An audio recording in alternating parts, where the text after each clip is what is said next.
a lotus leaf stream? Don't tell me you forgot how to jump! I didn't forget, Firecracker. I'm just not sure if what I remember is correct.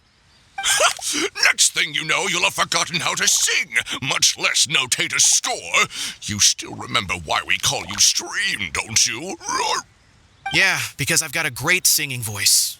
Although these days, the name seems more ironic than anything.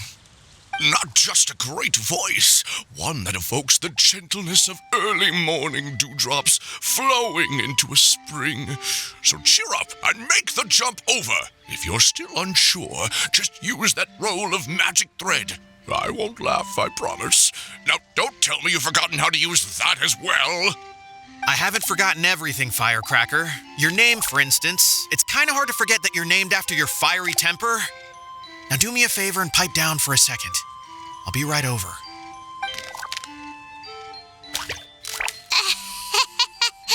You saw that too, right? Paimon's not seeing things, is she? This place is getting more confusing by the second. Anyway, why don't we go after those two frogs? They didn't look evil or anything. Plus, they might be able to help us out.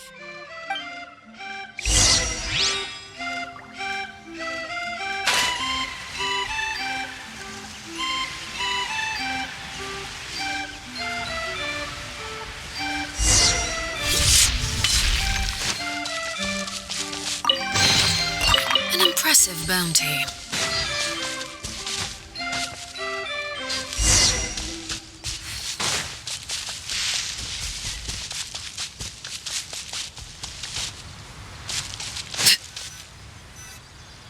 Guess we're not catching up to those frogs. They were so fast. Paimon couldn't even tell where they hopped off to in the end.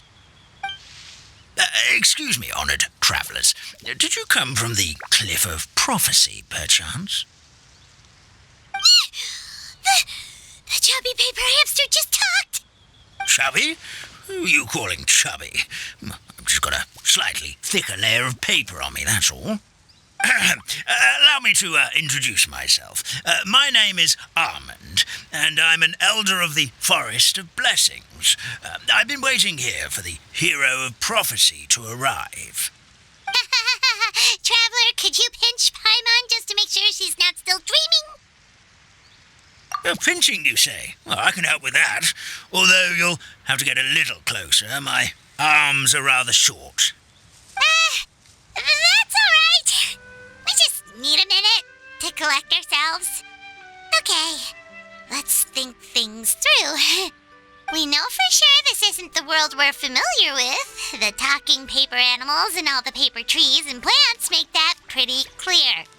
The hero from another world, supported by their companions, shall restore peace to the world. That is what the prophecy says. Dearie me, I completely forgot to introduce you to this world, didn't I? And here I am, getting all excited by the arrival of the hero. You'll have to excuse me. This old brain isn't what it once was, all shell and no nut. Oh well, perhaps my once glossy paper has faded past the point of no return. It's okay, really. You can just tell us all about this world now. Let me think. Where should I even begin? Pretty much forgotten everything that happened in the past. Right. I believe the story circulating along the pulp of this forest goes as follows. A long time ago, 3 goddesses created this world and named it Simulanka. The goddess of creation, who presides over matter and magic, created the mountains and rivers and gave us life. Her powers also paved the way for Simulanka to exist in numerous worlds. After the goddess of creation came the goddess of prophecy, with dominion over the stars and the course of fate itself. She induced the sky to spin and the earth to move. Even to this day, her statue still stands tall at the highest point of Constellation Metropole. The final goddess was the goddess of fate, she who reigns over all treasured tales and dearest wishes. She bestowed upon us the fierce and everlasting feelings of love and hate, and showed us the meaning of death and hope. Whoa, they all seem super impressive. Sounds like they really did a lot. Of course, all new residents of Simulunka come to the forest to thank the goddess of creation for founding this world, and travel to Constellation Metropole to witness the divinations of the goddess of prophecy's numerous oracles. After that, they make their way to the end of the world and tell the goddess of fate about their most cherished dreams. Well, at least that's how it used to be. How it used to be? Did something bad happen? Oh, yeah. That has to do with the hero you're waiting for, right? Yes, this old brain of mine may have forgotten many things, but I will never forget the day the evil dragon descended upon our forest. It came down from the skies in an ominous black mist and ravaged our homeland. Its gigantic footprints can still be seen in the kingdom of breezes and bells. We're incredibly fortunate that no one was hurt. Sounds terrifying. The terror doesn't stop there, I'm afraid. Ever since the attack, the Calligraphy Tavern in the forest has been closed. No one knows why, but it's a catastrophe of the highest order for us, forest dwellers. A catastrophe of the highest order? All because a tavern closed? If we were talking about Mondstadt here, Paimon might understand, but is it really all that serious? Good goddess of creation above, we'd take even the greatest flood over the closure of the tavern. Wet paper will dry out with time. Fallen trees can be restored. But the Calligraphy Tavern is the only source of the magic tonic that sustains all creatures in the forest.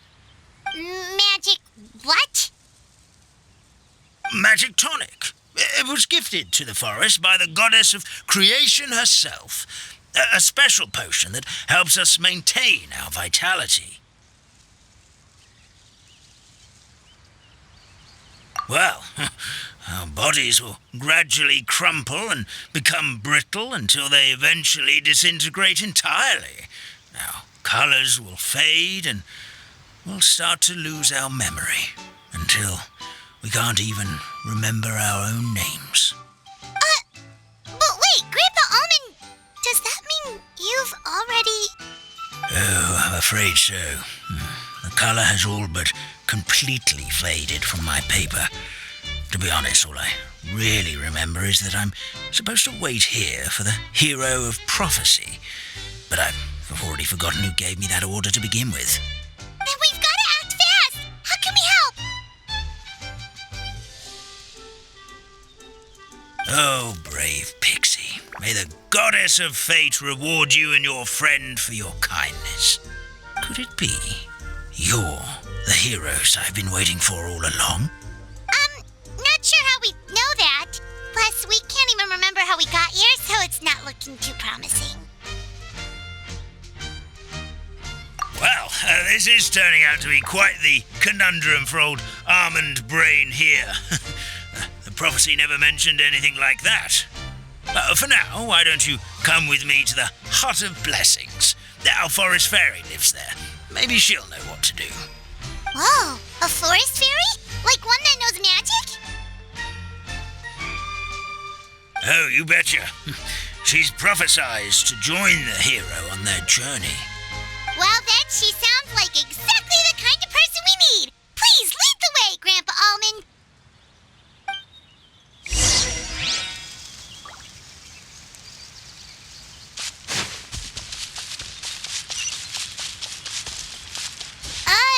That meadow over there looks pretty strange.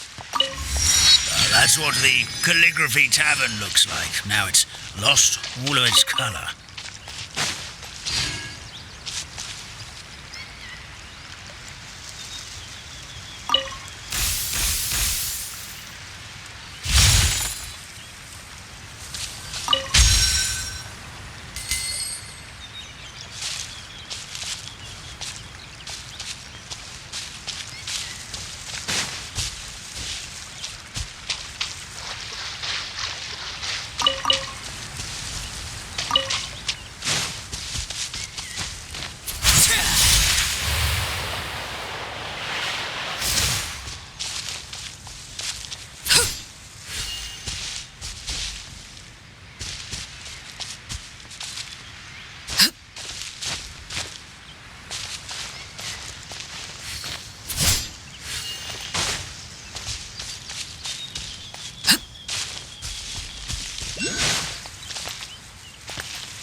this is the place.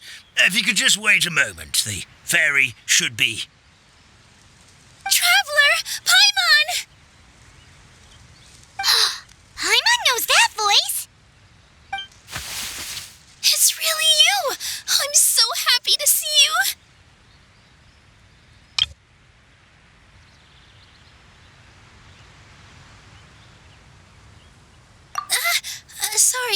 Sorry. So Nilu is the forest fairy? Well, you certainly look the part. Thank you. To be honest, I'm still getting used to it. It's the weirdest thing. I remember I was reading a book at the Grand Bazaar, and then I guess I must have fallen asleep at some point because, well, then I woke up dressed like this. And in my dream, someone spoke to me. They said, "You are the fairy of the Forest of Blessings.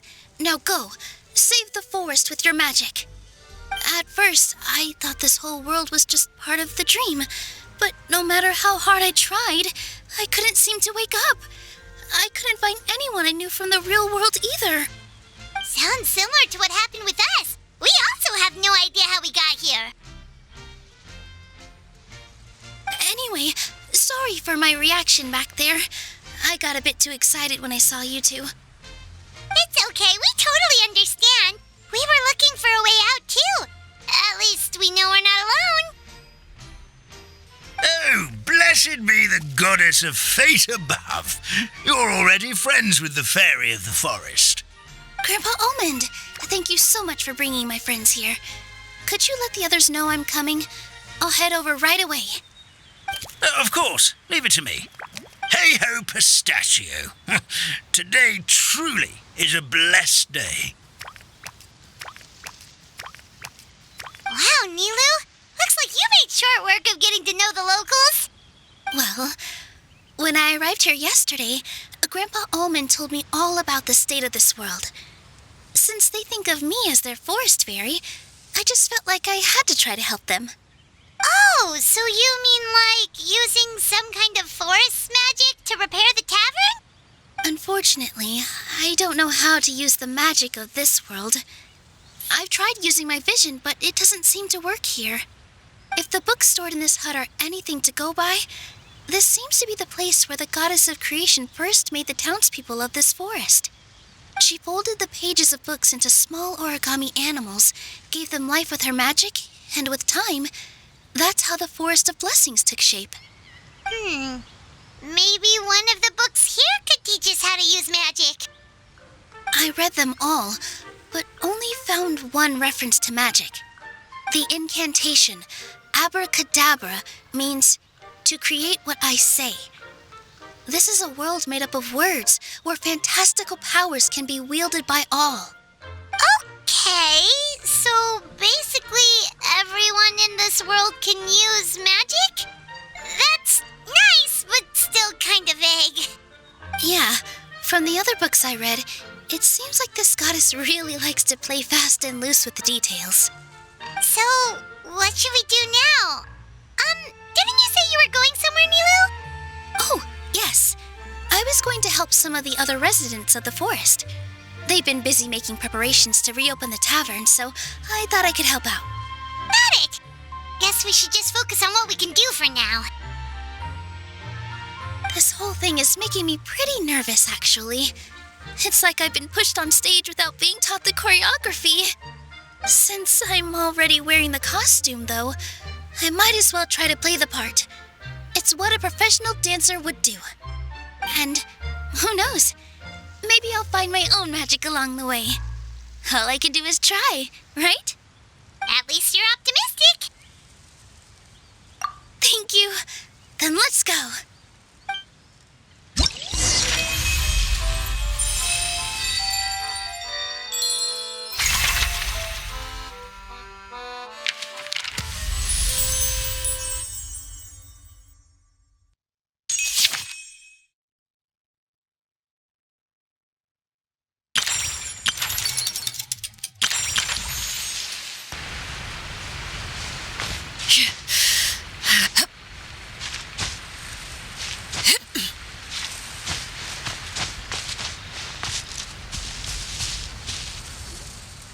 Oh, my dear Citrus, please tell me you're joking. We can't have you out of commission with the tavern about to reopen. I'm sorry, Grandpa Almond.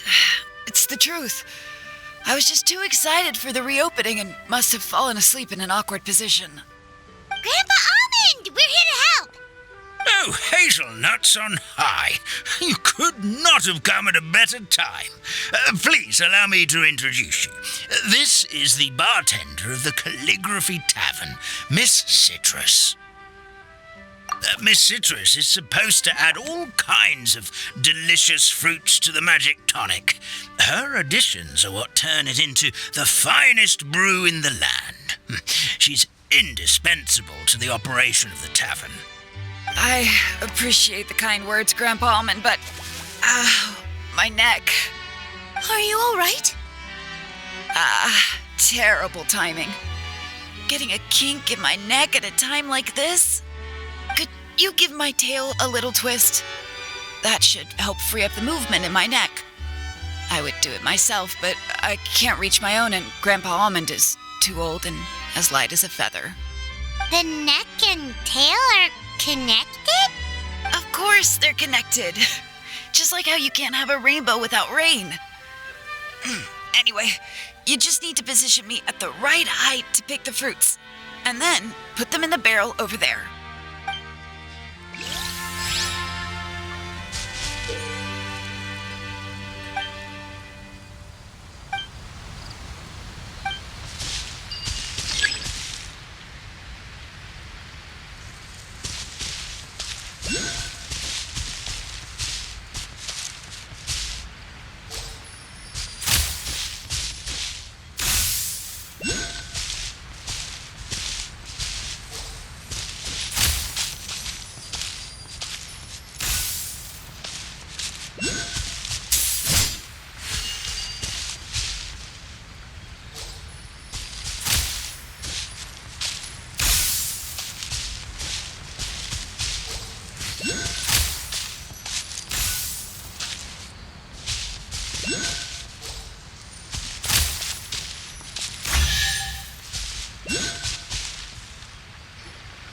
Perfect!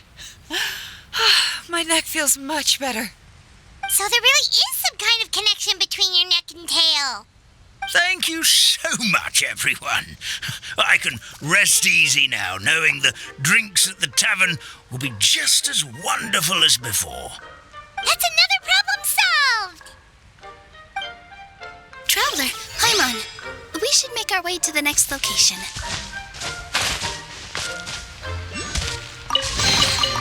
What greater pleasure is there than the unexpected?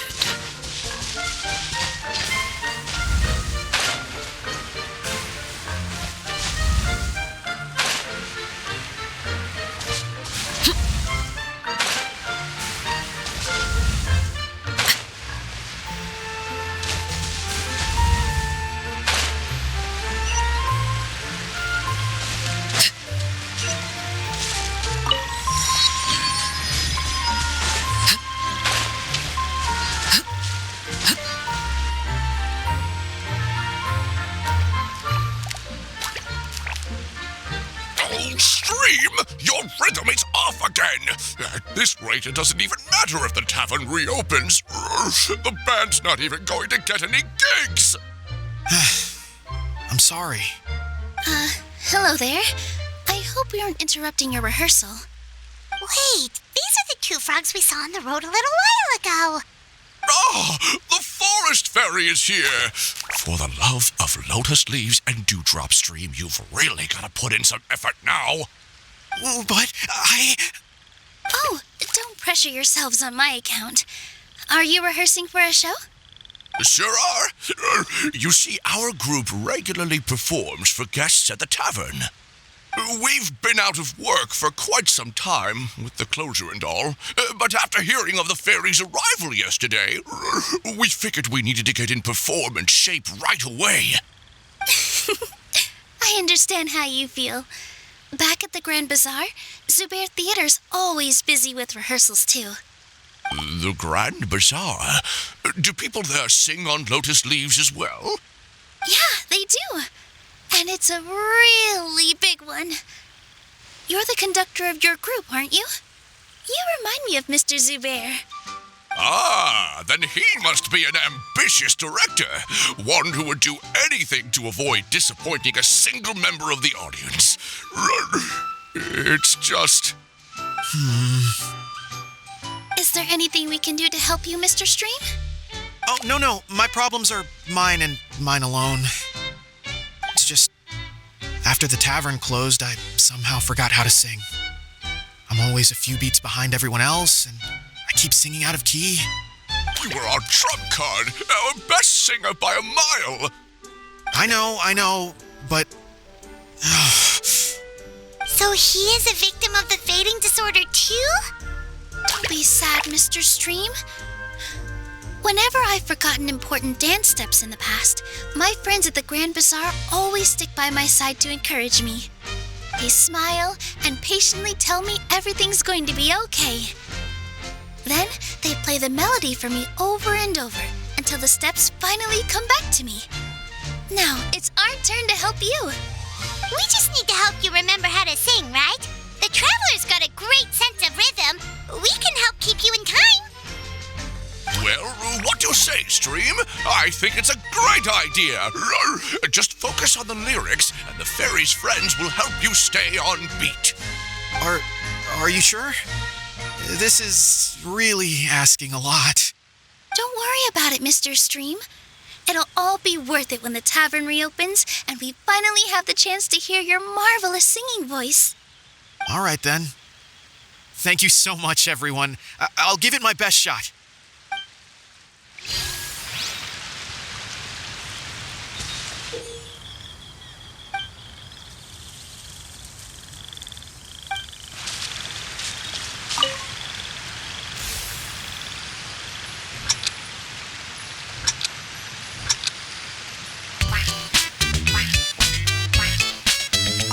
Excellent! Perfectly in time.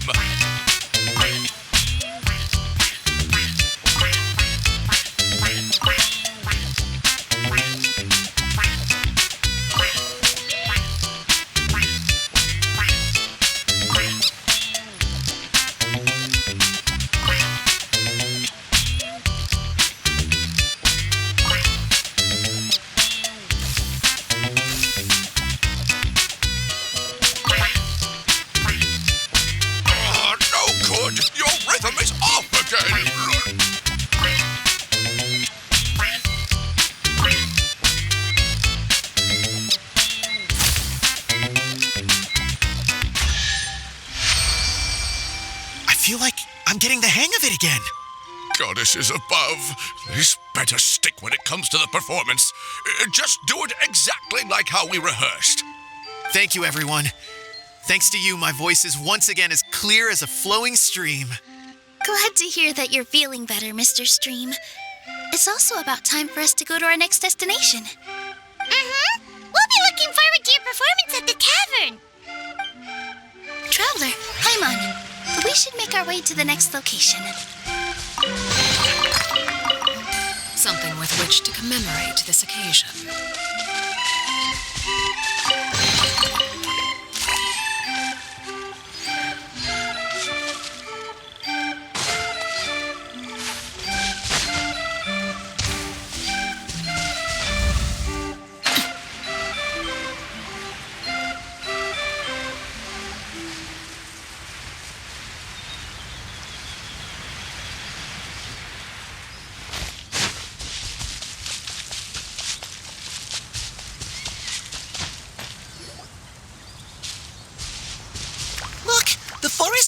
Here, and she brought her companions.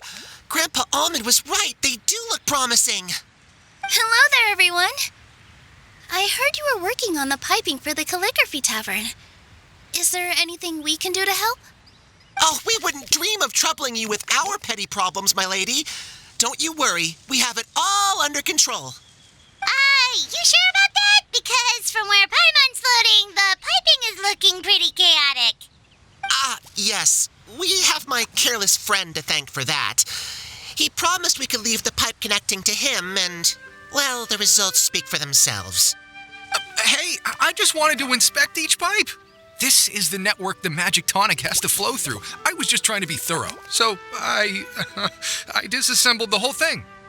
Yeah, and now you've forgotten how to put the thing back together. Have you been eating too many nuts again?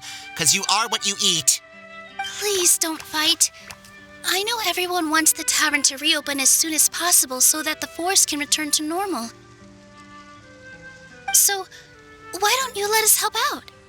Yeah, we're here anyway, so we might as well be helpful. We just need to reassemble these pipes, right? Well, if you're offering...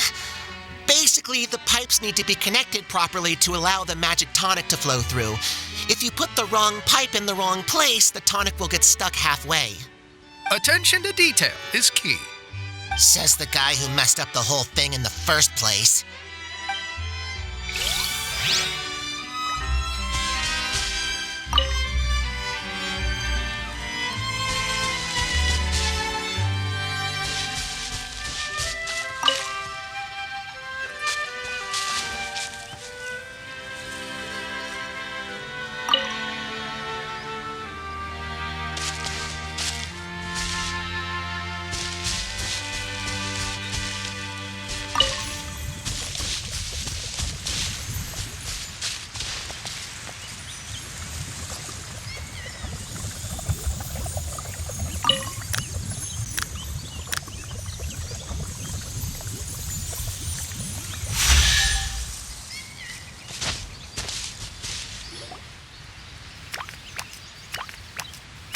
Amazing! You did it!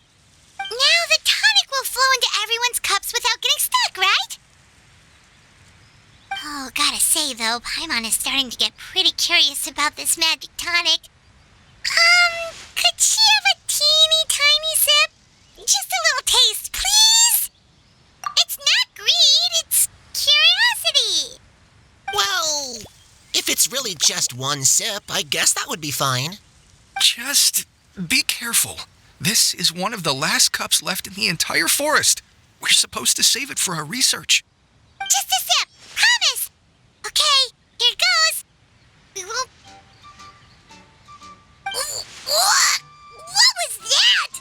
Oh, it's sticking to Paimon's tongue. Wait, is this just regular ink? Wait, does that mean what the legend says is true? The goddess of fate used ink to compose her stories on paper, and the goddess of creation used her power to bring those tales to life. No wonder the tavern is so important to the forest. Maybe the fading disorder occurs when the ink within the body dries up. That would explain why the beings here are forgetting their own stories. Oh. I'm not really sure I can really wrap my head around this conversation, but there's no need to get all worked up on our behalf, my lady. With the pipe installed, I'm sure the tavern will be up and running in no time. What do you mean, can't wrap your head around it? The fairy is recounting the story of how the goddesses gave us life. In fact, I've seen the goddess of creation with my own eyes. Really? Don't be ridiculous. There's no way you're old enough to have met her. We're the same age, and I think I would know considering we went to tell our wishes to the goddess of fate together. So stop talking a load of papier-mâché. Oh, fine. It was my grandfather, all right? He was the one that saw her. He said that one day after he finished work, he saw the goddess of creation grant us life with his own eyes. In her hands, she held the very paper used to form our bodies. She whispered something into the pages, and then suddenly a paper frog was born, ready to leap into the world. Oh, it was spectacular. Cut the theatrics, will you? You weren't even there. Wait, so that's it? Paimon thought creation magic would have a little bit more pizzazz. Oh, so in your world, the creation of life is a much showier affair? Huh, I'm learning something new every day. Well, that's not exactly what Paimon was trying to say. Magic doesn't have to be spectacular. That's enough out of you. All your boasting is confusing our kind fairy. Oh, no, it's all right. I actually think I understand the magic of this world a bit better now. Thank you. The honor was all ours, milady. We've got one final stop. Let's go. What greater pleasure is there than the unexpected?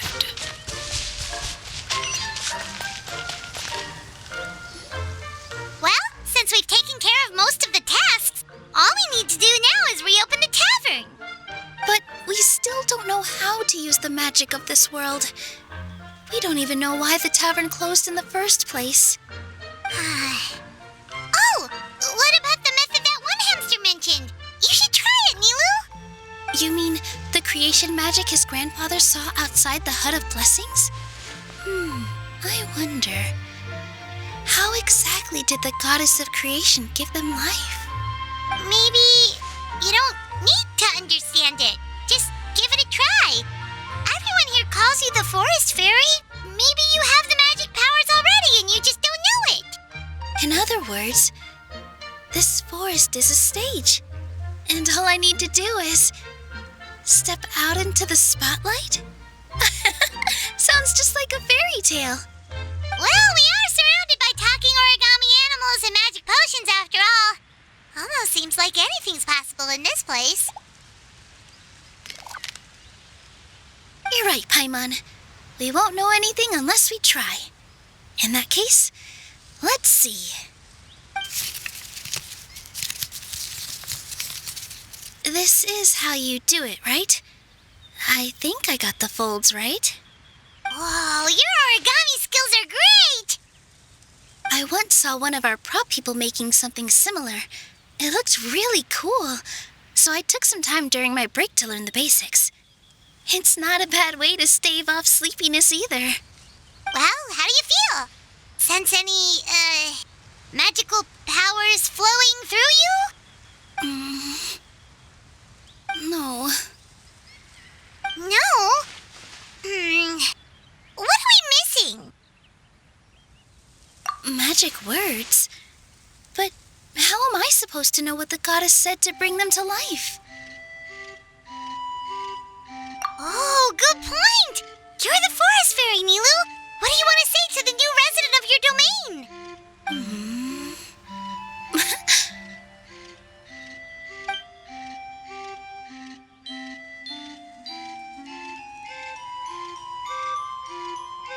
I bestow upon you the blessings of the forest and offer you a home in this land. Your name shall be Harisara. May you bloom in this world as beautifully as the flower I love. My name is Harisara. It worked! It actually worked! Well, peel my shell and call me a nut. I'd never imagined I'd witness such a miracle at my age. It's just like what the stories said about the goddess of creation. Shell? Miracle? Nice to meet you, Harisara. I'm Nilu, the fairy of this forest. From this day forward, this place is now your home. Hello, Fairy Nilu. I hope you'll grow up happily in this forest. Grow up. Oh, you can leave the little one with old Almond for now. Oh, this sure brings back memories. It's been such a long time since we last held a welcome ceremony. Here, Padisara. Come to Grandpa Almond. Well, now that Nilu has mastered the goddess's magic, we should be able to reopen the tavern, right? Grandpa Almond, could you send a few people to check the underground space beneath the tavern? Oh, of course. May I ask why? The moment I used magic, I sensed something strange down there. I have a feeling it's connected to why the tavern had to close down. Of course. We'll look into it right away. Make sure you listen to Grandpa Almond, Padisara. Don't go running off on your own. Padisara, listen. Running! Hey, come back here, you! Wait! Yep, that's much energy. Anyway, how did you manage it, Nilu? Well, all I did was say my wishes for her out loud. Maybe the magic is in the words themselves, just like the book said. This place is seeming more like a fairy tale by the second. I mean, we're somewhere called the Forest of Blessings, so it kind of makes sense. Well, anyway, Paimon thinks this magic suits you perfectly, Nilu. When I brought Hadisara to life just now, I was able to sense the magic flowing through the forest, and the flowers and trees, and inside the creatures that live here. But for some reason, there's a hollowed-out space beneath the tavern where I couldn't sense anything at all. We're back, my lady. That was fast. You were right. There was something under the tavern that I've never seen before. It looked transparent and gave off a clinking sound when I knocked on it. Transparent and clinking. Oh, I've got it! Already? You've got to use fairy tale logic, Paimon. That's right. An empty ink bottle, to be exact. Still remember the taste of the magic tonic you took a sip of, Paimon? Yeah, it was ink. Oh, Paimon gets it now! Traveler, Paimon, will you come gather some ingredients with me? I learned what we need to make the magic tonic back in the Hut of Blessings. Sure thing! What do we need to get? A setting sun that never sets, a dragon that cannot fly, and a moon that only shines at night. Where are we supposed to find crazy things like that? What? How did you get that so fast? Logic, huh? Lucky guess, more like.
Let's go back to the Hut of Blessings.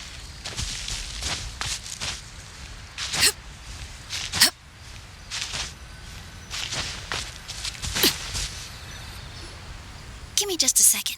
I'm gonna go fetch an ink bottle from the other room. Paimon doesn't get it. All the ingredients are super tasty, but somehow the final product turns into ink. Well, anyway, Paimon's not going anywhere near this stuff this time. Not even if you bribed her. Sorry to keep you waiting. Let's see. According to the book, first you do this, then this, and then... It's done! Wow, magic sure makes everything super convenient.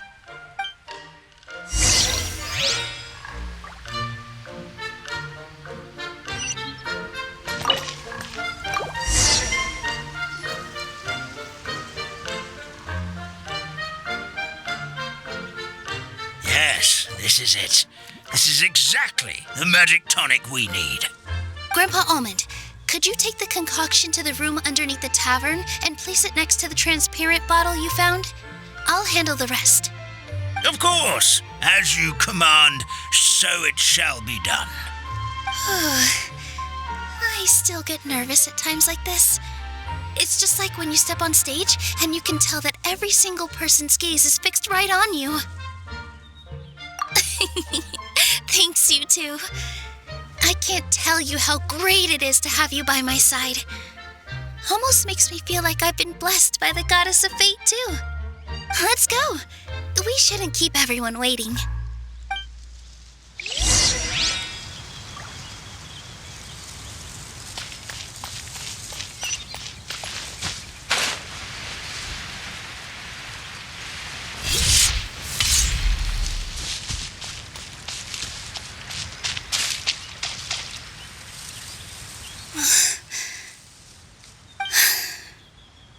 Forest, please heed my words and accept my blessings. May your spring of wondrous magic never run dry. And may all who call you their home lead happy, fulfilling lives.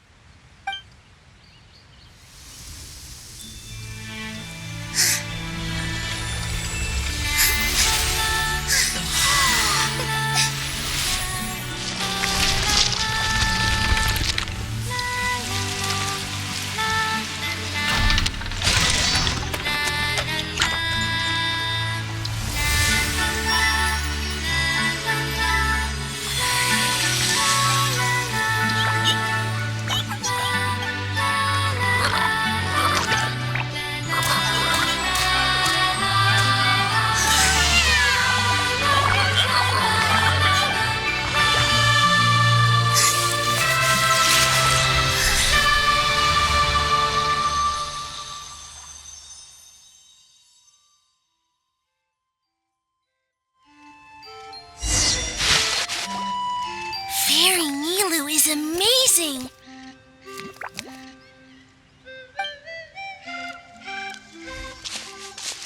Wow, it's so pretty!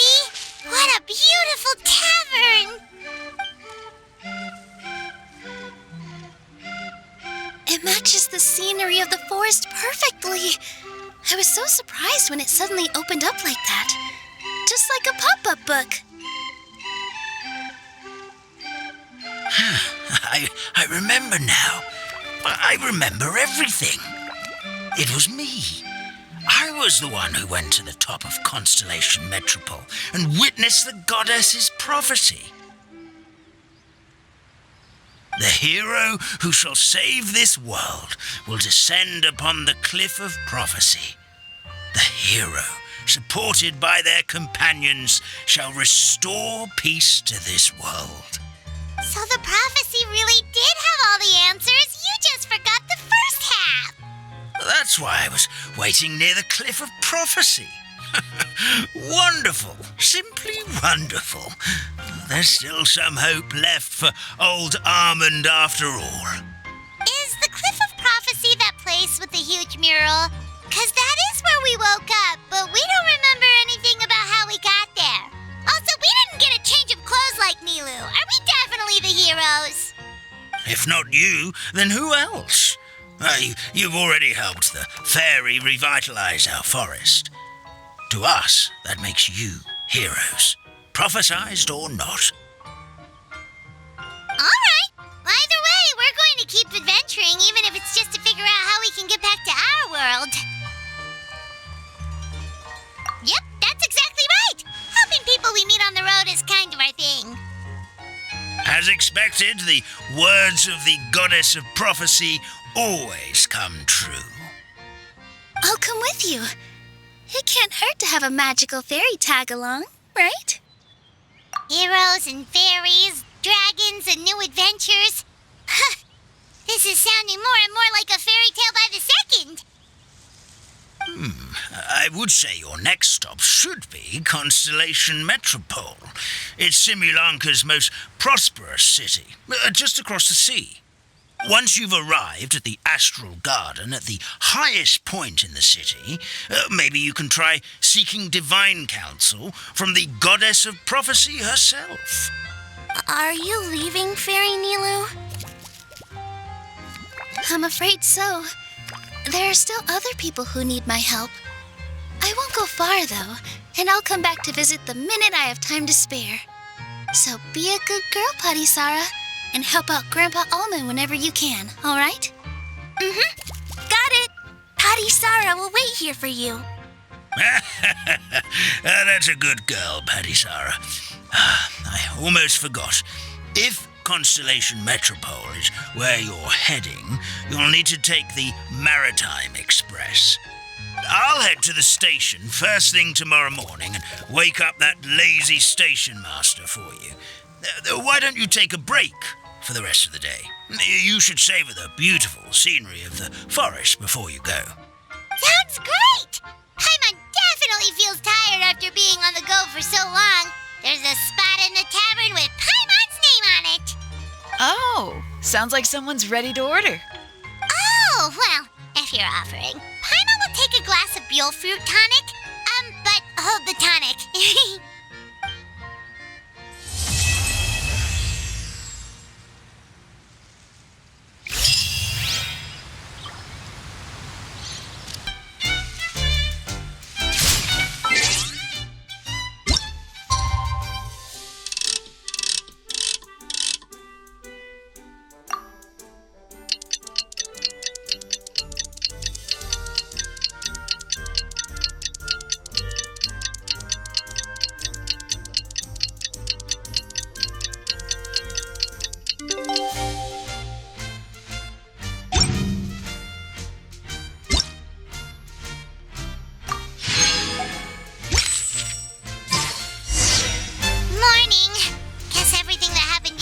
Wasn't just a dream then. Well, it's time for our next fairy tale adventure. We should head to the station Grandpa Almond told us about.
Get up, said Jewel.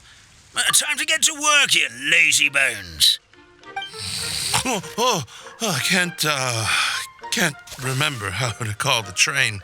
Just let me sleep a little longer, then I'm sure I'll remember. Don't try to pull one over on me, young man. Your fading disorder has been cured. I saw you chugging cup after cup of magic tonic in the tavern last night. You must be mistaken, Grandpa Almond. That guy definitely wasn't me. Oh, you remember my name now, do you? Then it seems like you're all better. You had no idea who I was when you were fading. Now, enough of your nonsense. Get up. The fairy and her friends are going to be here any second. All right, I'm up. The Maritime Express should be here soon. That's more like it. Lie there any longer and you'll start gathering dust. Is everything okay? The hero, his pixie companion, and the forest fairy. I didn't know you were already here. Merciful macadamias. I'm sorry you had to see that. Oh, it's all right. Paimon knows the feeling. Who doesn't want to sleep in first thing in the morning? Does the Maritime Express run out of Constellation Metropole? Yes, each train needs a conductor to operate, and the conductors are always from the capital. The more difficult maneuvers are a little too complicated when you're made of paper. Oh, so you mean the people of Constellation Metropole aren't origami animals like you? Well, the city welcomes visitors from all over the world, so you're bound to run into some forest dwellers there. But yes, generally speaking, the residents of Constellation Metropole look quite different from us. You'll see for yourself soon enough. Here comes the train.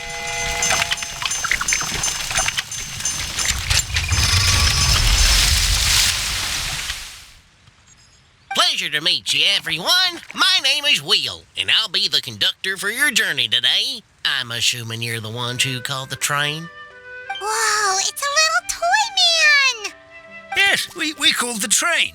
The hero and the forest fairy need a ride to Constellation Metropole. The hero and the forest fairy, the ones from the prophecy. Oh, why didn't you say so earlier? We could have prepared a far more luxurious train. I'll just go back and get a better one. That's okay, Mr. Wheel. We're trying to get to the city as fast as possible. We just need you to get us across the sea. In your capable hands, I'm sure we'll get there in no time. Of course, my lady. It would be an honor. Well then, all aboard, sit anywhere you like. We'll get a stunning view of Simulanka no matter where you're seated.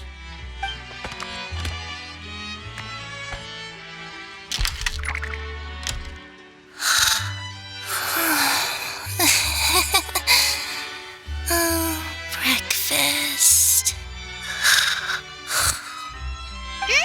Did one of you just say something? Wasn't me either. Breakfast. Oh, come back. Sounds like the voice is coming from inside the train.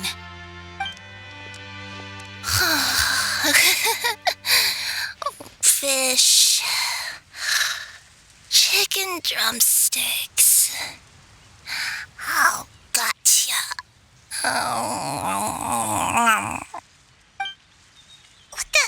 What's Kirara doing here?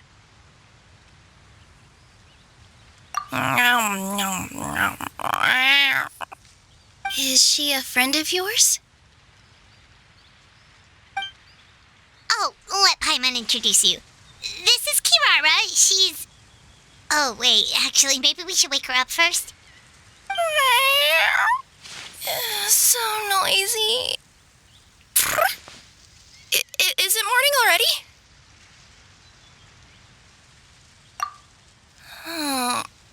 Morning. Huh? Traveler! Paimon! It's you?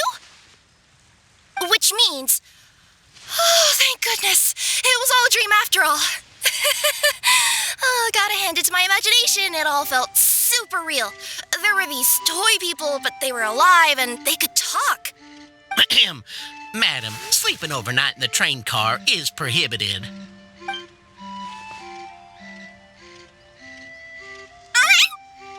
It wasn't just a dream? It's all right, Kirara. Apparently we're in a world called Simulanka. We got here yesterday, too. Simulanka? So, that's what it's called. I spent all day yesterday wandering around this one city. The toy people called it Constellation Metropole. I was trying to find a way to get back home. I was seriously starting to think I had gotten on the bad side of some great yokai and gotten swallowed whole. I take it you're Inazuman then, Miss Kirara? She sure is. But, Kirara here is kind of special. Let Paimon introduce you for real this time. Kirara is a Nekomata from Inazuma. She works as a courier for Komania Express. Nice to meet you. I'm Nilu, a member of Zubair Theater. You can usually find us performing in Sumeru City's Grand Bazaar.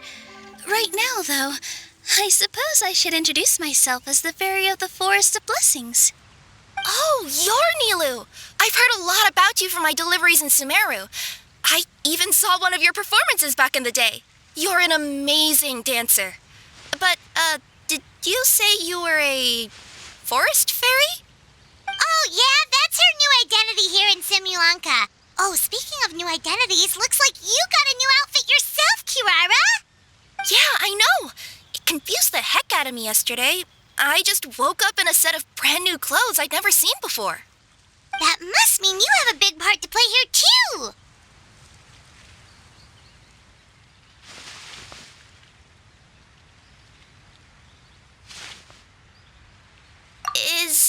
Is that a thing? I guess I am wearing a pair of boots, but still. Did you by any chance hear a voice speaking to you before you got here, Miss Kirara? A voice...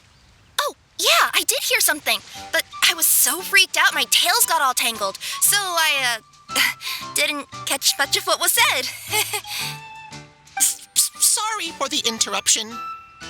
But this, Nekomata friend of yours, she doesn't eat hamsters, does she? Or frogs? Oh, no need to worry, little guys. I would never do something like that.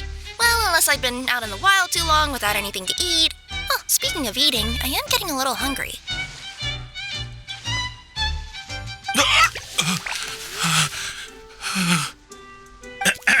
Where are your manners, everyone?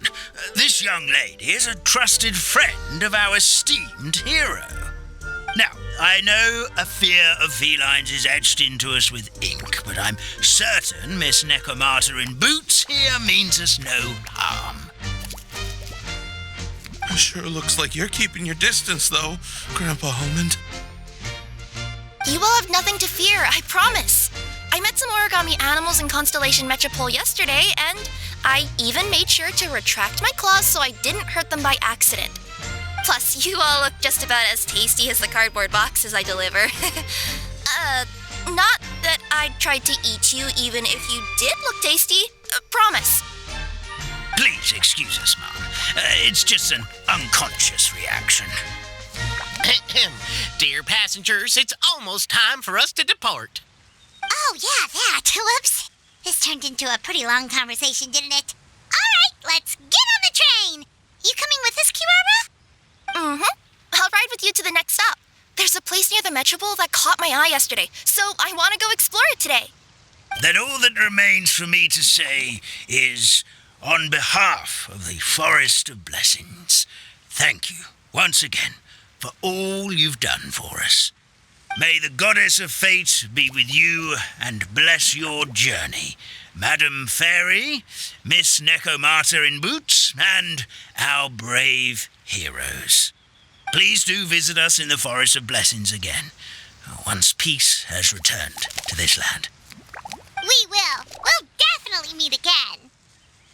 Take care, Grandpa Almond.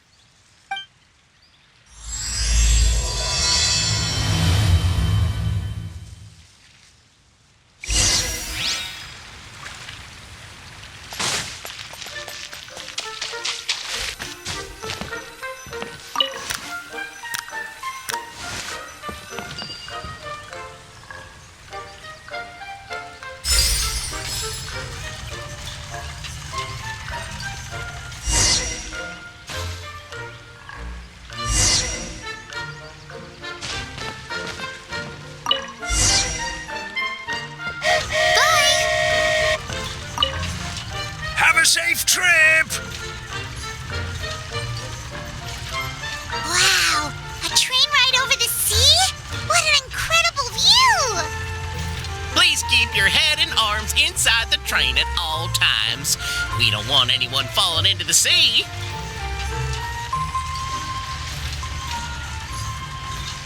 There's a train coming the other way, too! Hey! And now that the fading disorder is cured, I'm sure the forest will be a lively place again in no time. I gotta go explore that forest at some point. It looked so pretty from the train. I just hope they, won't be too scared of me. We'll be arriving at our destination shortly. Please prepare to disembark.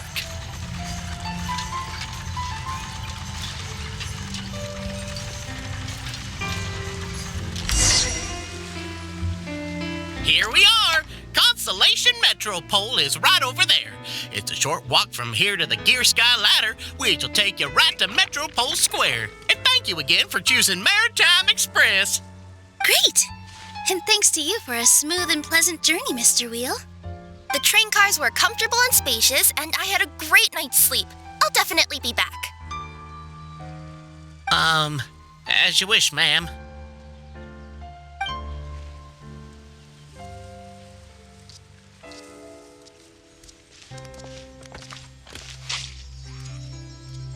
Where should we go next?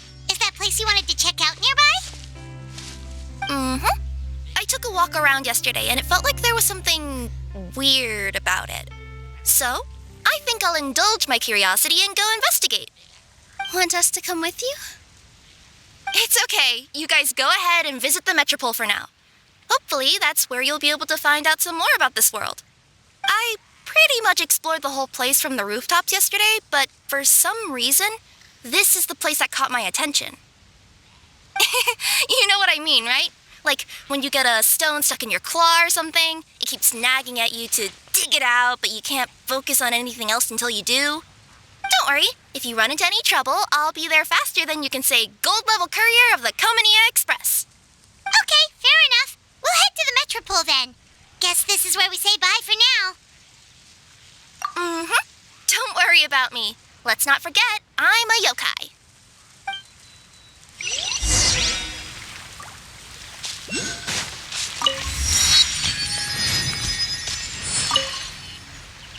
Hey, are you guys already finished with everything in the Metropole?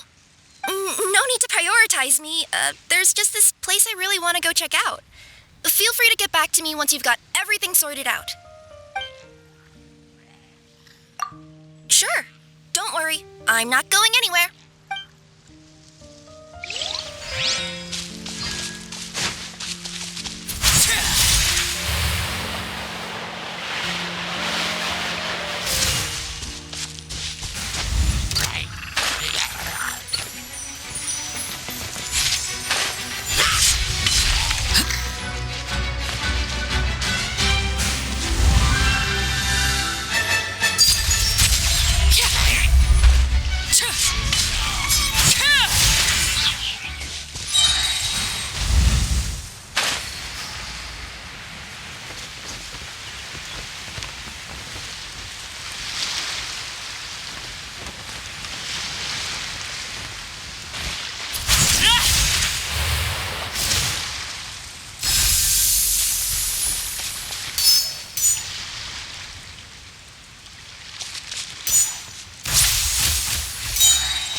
Impressive bounty.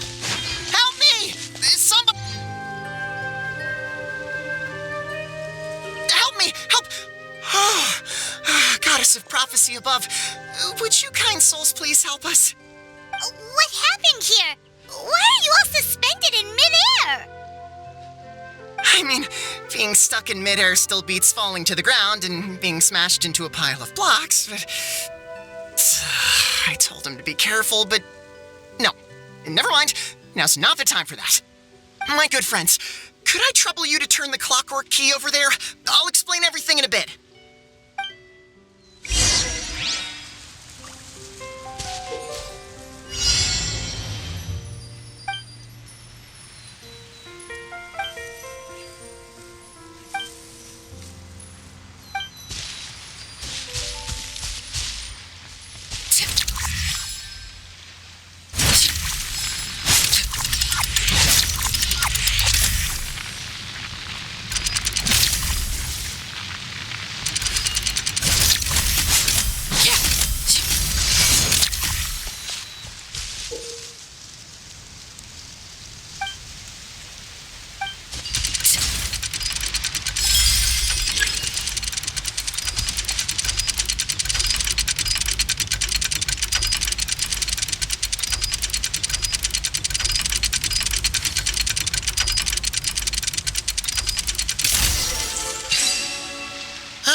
thank you.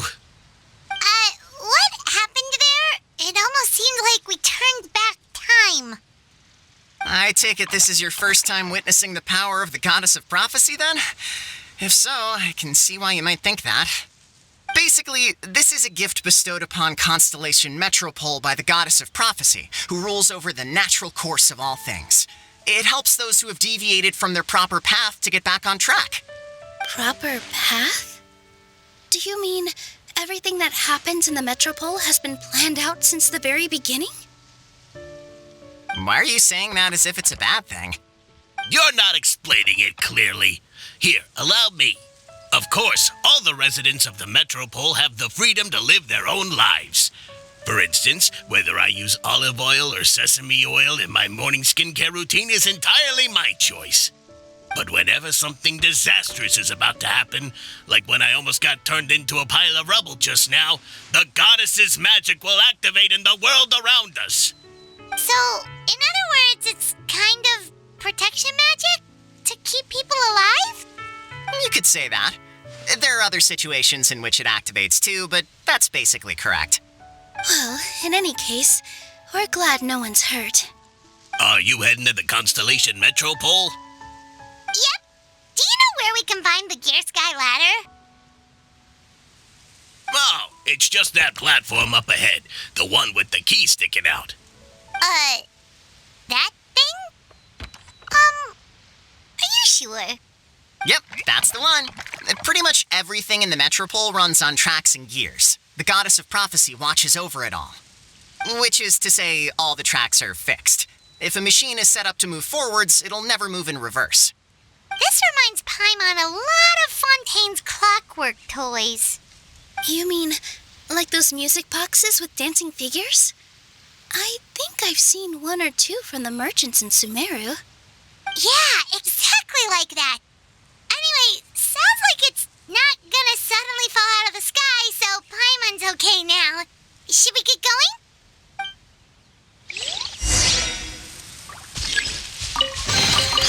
What greater pleasure is there than the unexpected?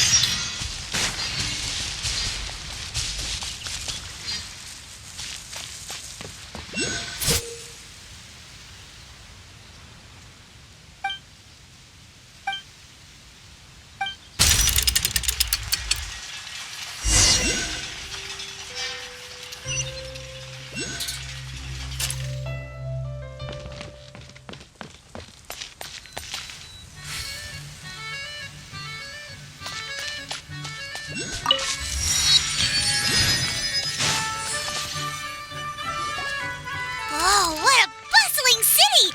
This place is fit for a king! Our next step is to get to the top of the Metropole and ask the goddess of prophecy for guidance. If there is a king in that castle, I sure hope he won't get mad at us for trespassing.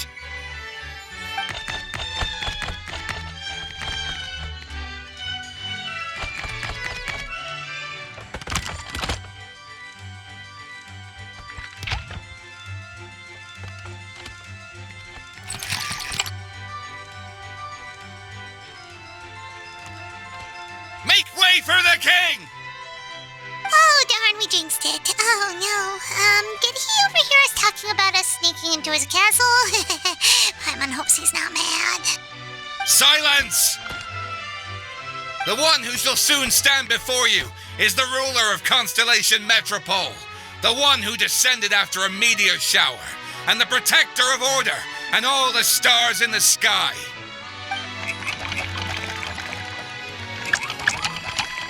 That's a long list of titles. I bid ye welcome, guests from afar. Long have I heard of your grand deeds, O fairy, who restored the lifeblood of the forest, O hero, who, Navia! Hold your foul tongue! How dare you utter Her Majesty's name? Nice one, partner. Spectacular improvisation skills. I'd expect no less from you. All right. You can relax now. Allow me to make some introductions. This is the Traveler, and his trusty companion, Paimon. You are personal friends with Her Majesty the King? Please, forgive our grievous mistake. We had no idea. All right, the welcome ceremony is over. Everyone back to your stations. I will personally treat our guests to some royal hospitality. Yes, Your Majesty.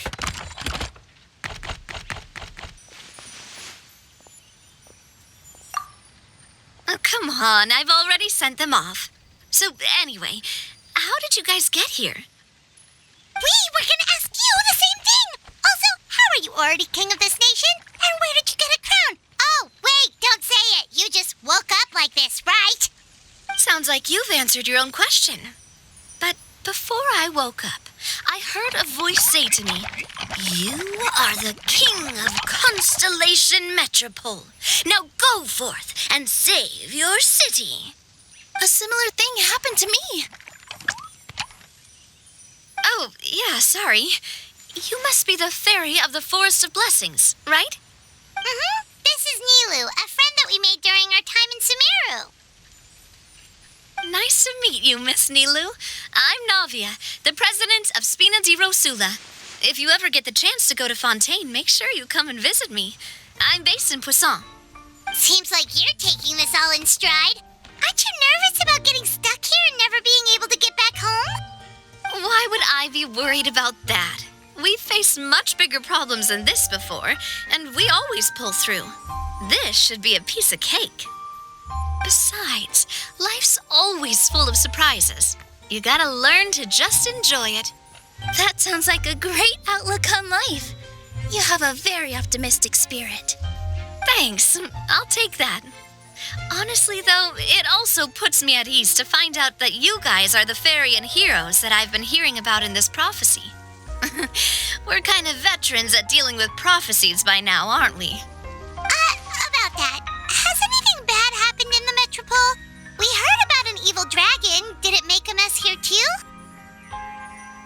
It sure did. Apparently, for whatever reason, he went for the stars above the city recently. Literally just flew up and started snatching them out of the sky. Luckily, the guards responded quickly and stopped the dragon from taking them back to his lair. Unfortunately, though, he dropped them before he flew off. Now they're scattered all around the Metropole. I've been out trying to retrieve them, but I only managed to get one of them before you showed up. Oh, I didn't ask yet. What brings you to the Metropole anyway? Oh, Paimon can explain.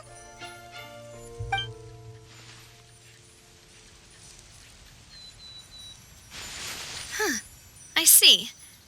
So you want to consult the oracle of the goddess of prophecy. Do you know how we can do that, Miss Navia? Well, the goddess's statue is indeed at the top of the castle. I can take you up there.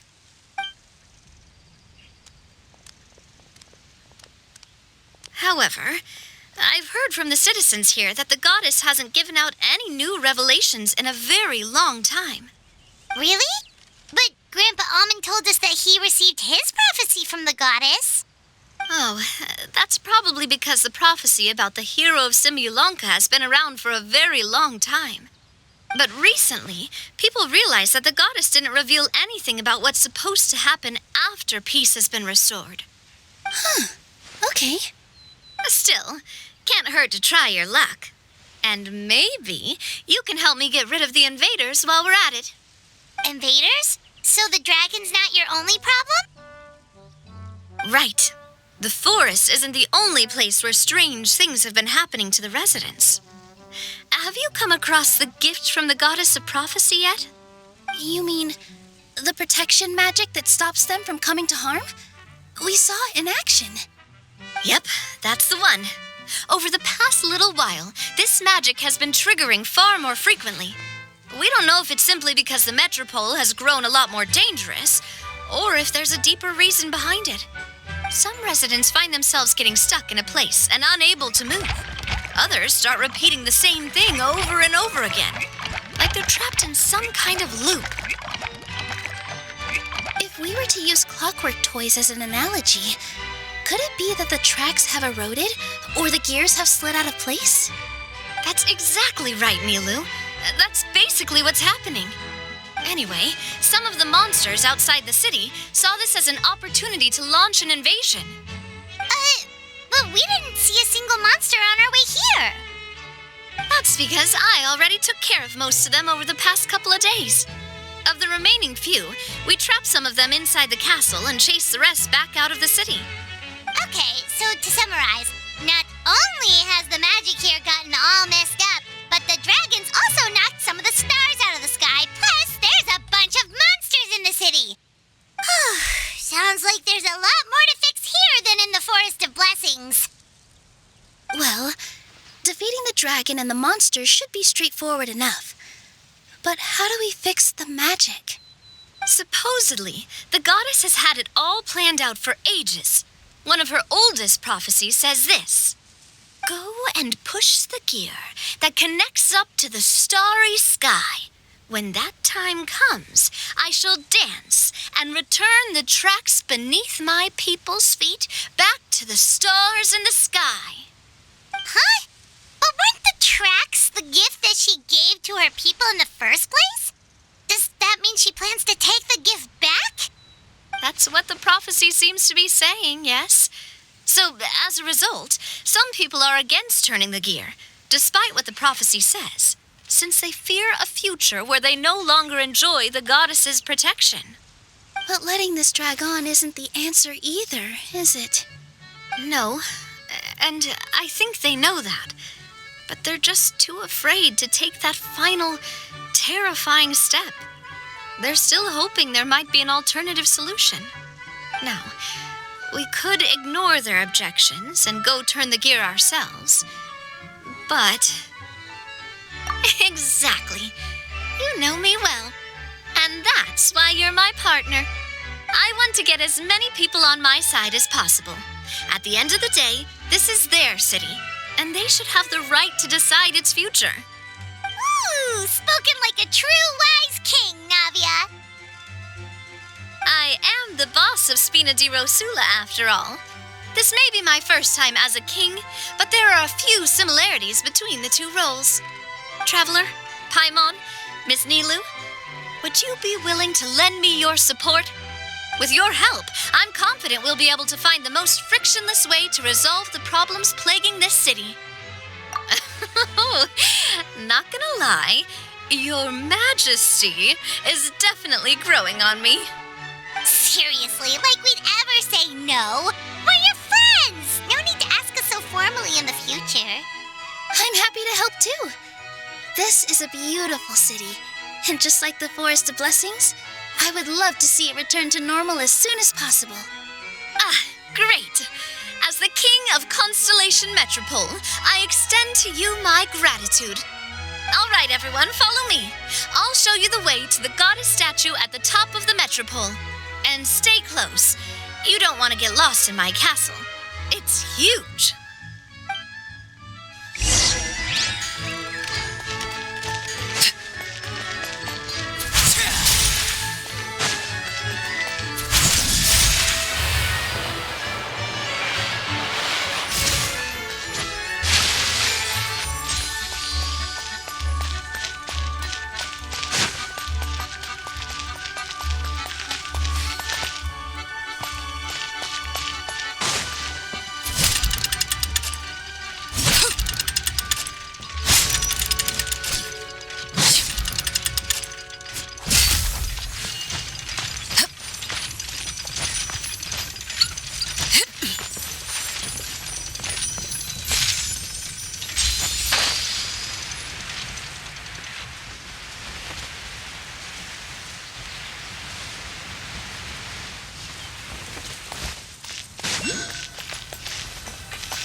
Wait, this looks like the star I found earlier.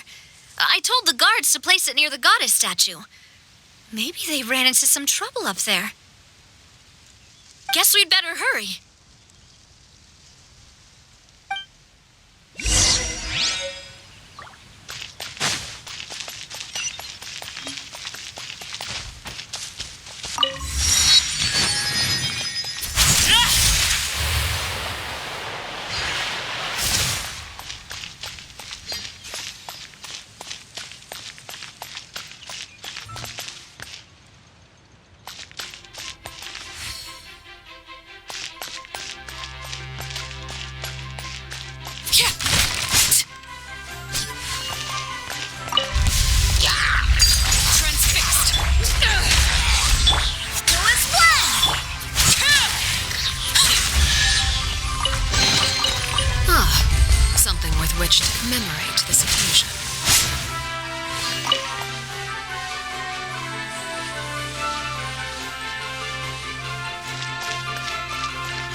bounty.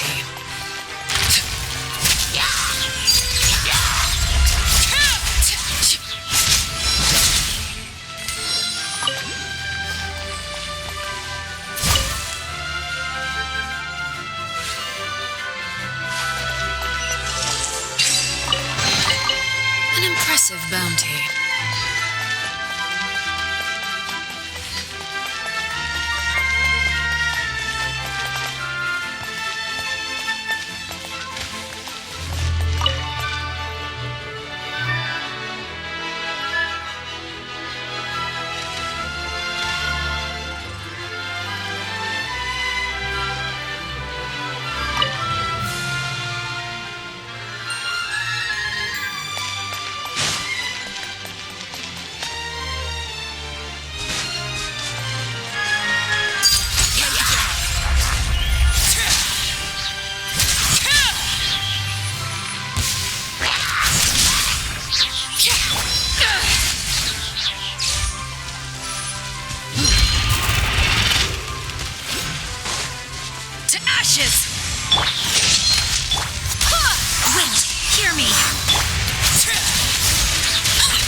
To commemorate this occasion.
Nice. I'm starting to lose count.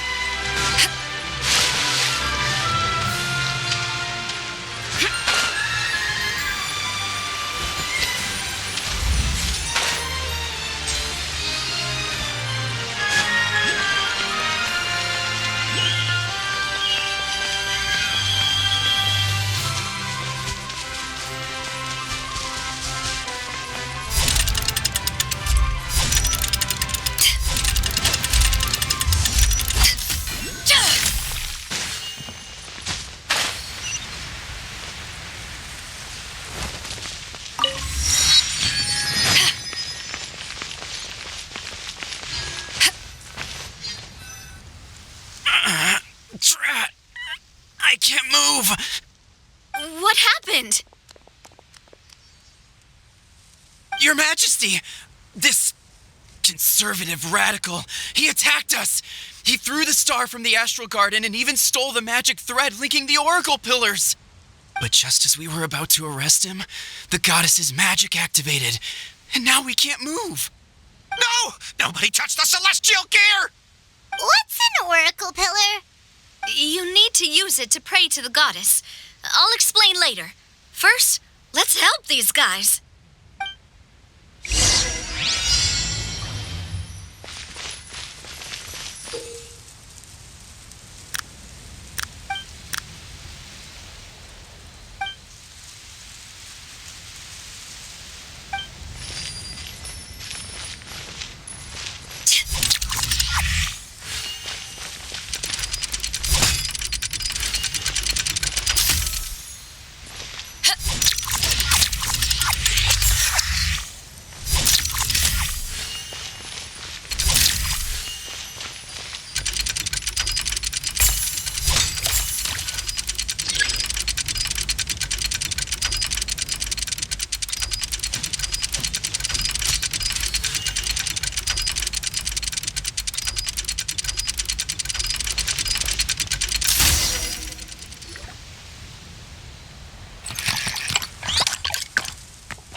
It's okay.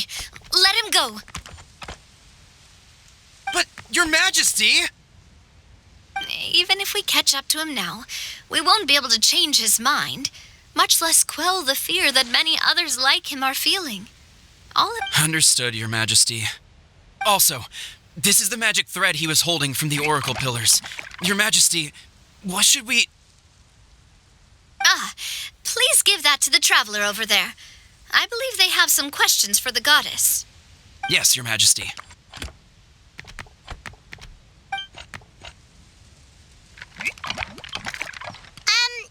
So, what do we do with this exactly? See those oracle pillars over there? Just use the magic thread to connect them together in a specific pattern, and the goddess of prophecy will answer your prayers. Oh, sounds easy enough. Let's give it a try.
To which course of fate do you seek answers, my child of Simulanka?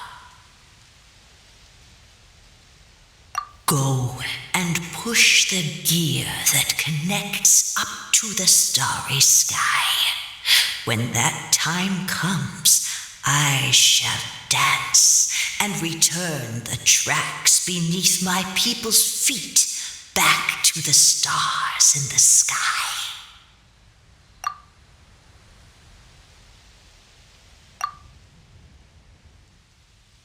The hero from another world, supported by their companions, shall restore peace to this world.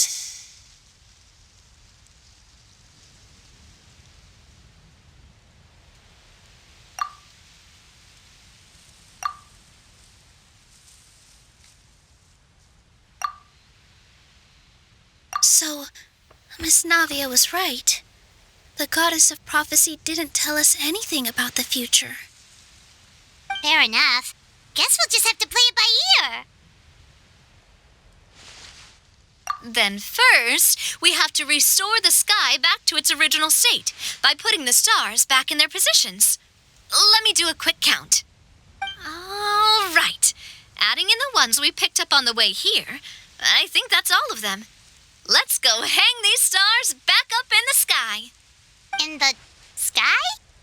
How do we get up there? Oh, I got us covered. We will, of course, be taking the Aerial Express.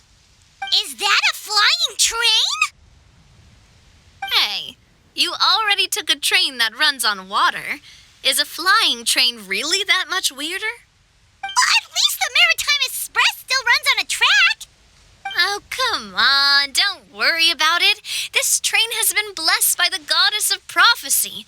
Its whole purpose is to protect the metropole skies. It took me a lot of effort to find it, you know.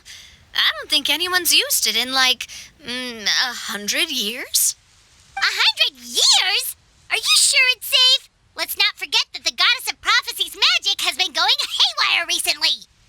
Well, it's not like we have any other options. Unless you want to do the honors, Paimon. Fancy flying up there on your own? No, thank you. It's way too high up. Oh, wait, Nilu. You've got a feel for how magic works here. Can you do your thing and sense if this train is the real deal? I can try. Yes, I can sense traces of magic, but it's different from the kind I felt in the forest, so I don't know. Okay, fine. Guess there's only one way to find out. That's the spirit. I'll come with you. Miss Nilu, will you be joining us? I think I'll stay behind. That way, if something does go wrong, you'll have someone on the ground to get you some help. That makes sense. If the train does break down, you can make us a giant origami crane to come bail us out. Or if a crane's too difficult, a finch could work.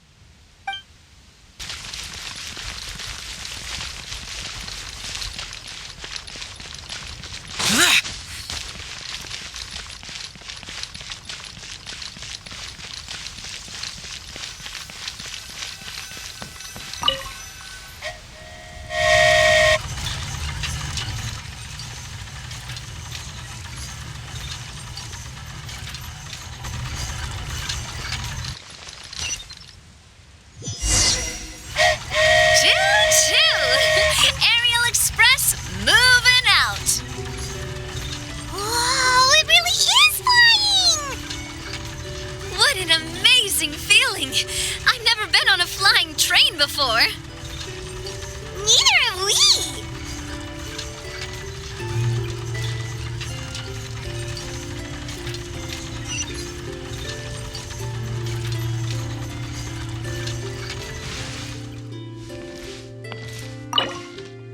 That should do it. On to the next location.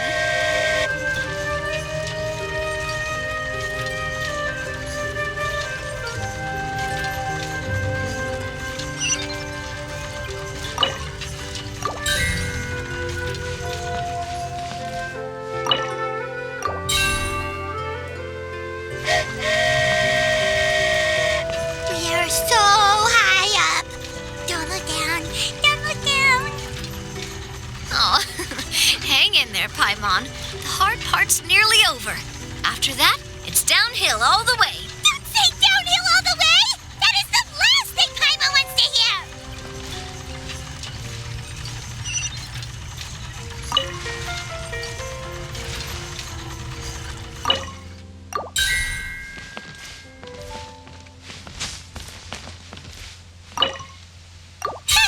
We're finally done! Okay, let's get back down while this train is still working!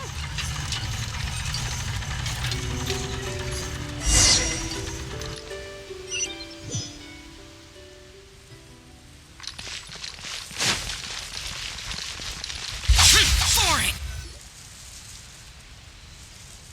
Great job! It looked like it all went smoothly. Yeah, and it was an absolute blast, too. You gotta ride with us next time, Miss Nilu. Huh? I'm okay. Thanks for... Halt! What do you think you're doing? Get out of my way! What's going on? Your Majesty, there!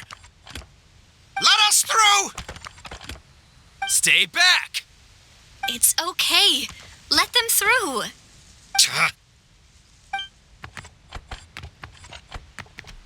Your Majesty, could we please ask you not to turn the gear that connects up to the sky?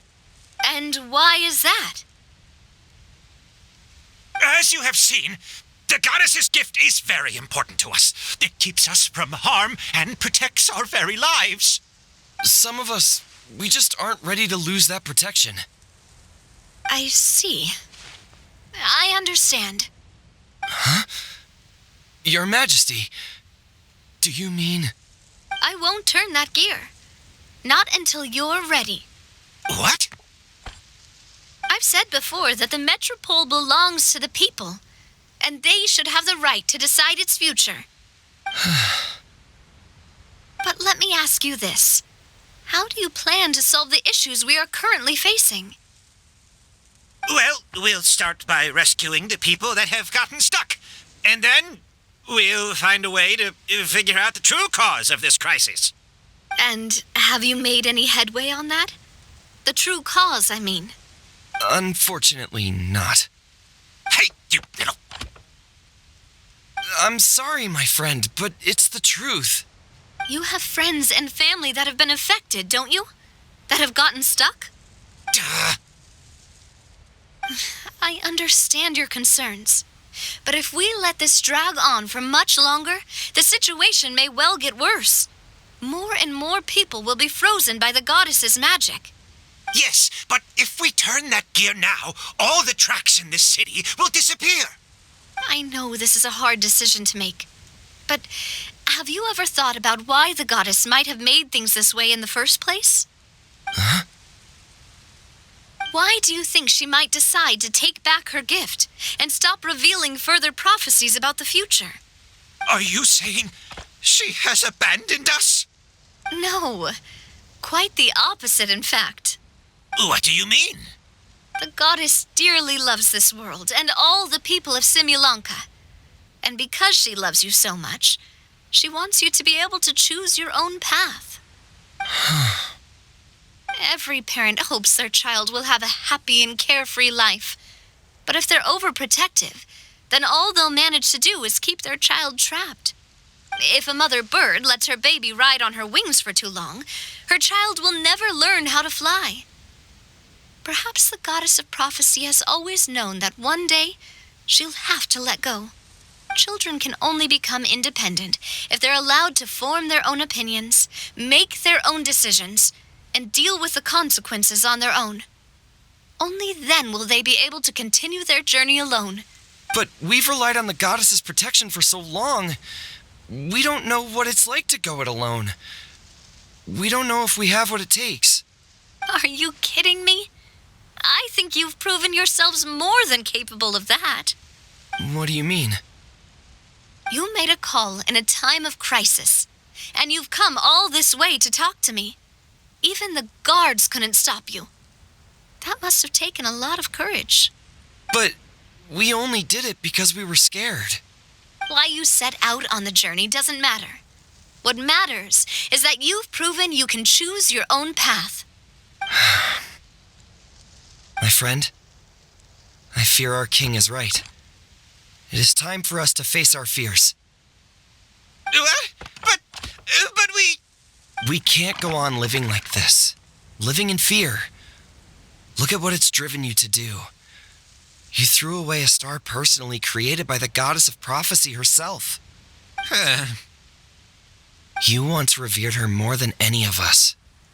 And I think the king is right. She hasn't abandoned us. So, why don't we put our trust in her one more time? I don't care anymore. Do what you want.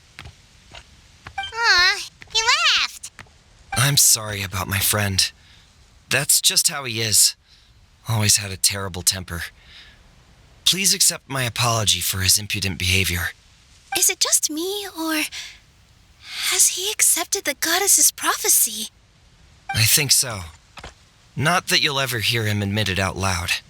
Your Majesty, please turn the gear that connects up to the sky. So, you've made up your mind? About giving up the goddess's gift? Yes, I've made up my mind. But maybe losing the gift isn't what this is about anymore. Because we've gained something too. You have given us courage. Well said. I am proud of your decision. Now, gather around, everyone, and join me as we make the night sky of this wonderful city turn once more.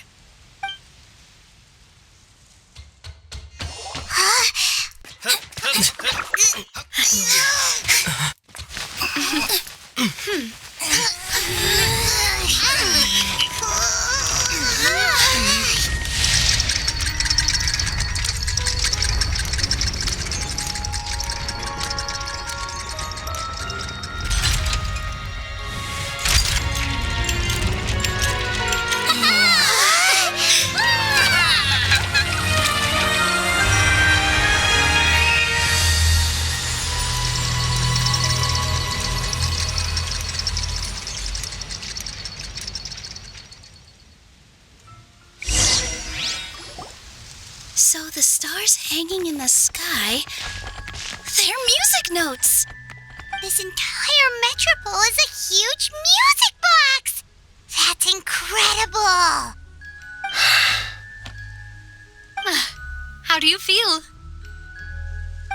A little scared and uncertain. But for some reason, I feel a lot more at ease. It's as if some kind of huge weight has been lifted from my shoulders. Figured out any next steps? To be honest, not really. But maybe I can start by having a heart-to-heart with that stubborn friend of mine. I have an idea. If you don't know what to do, why don't you start by helping the people around you?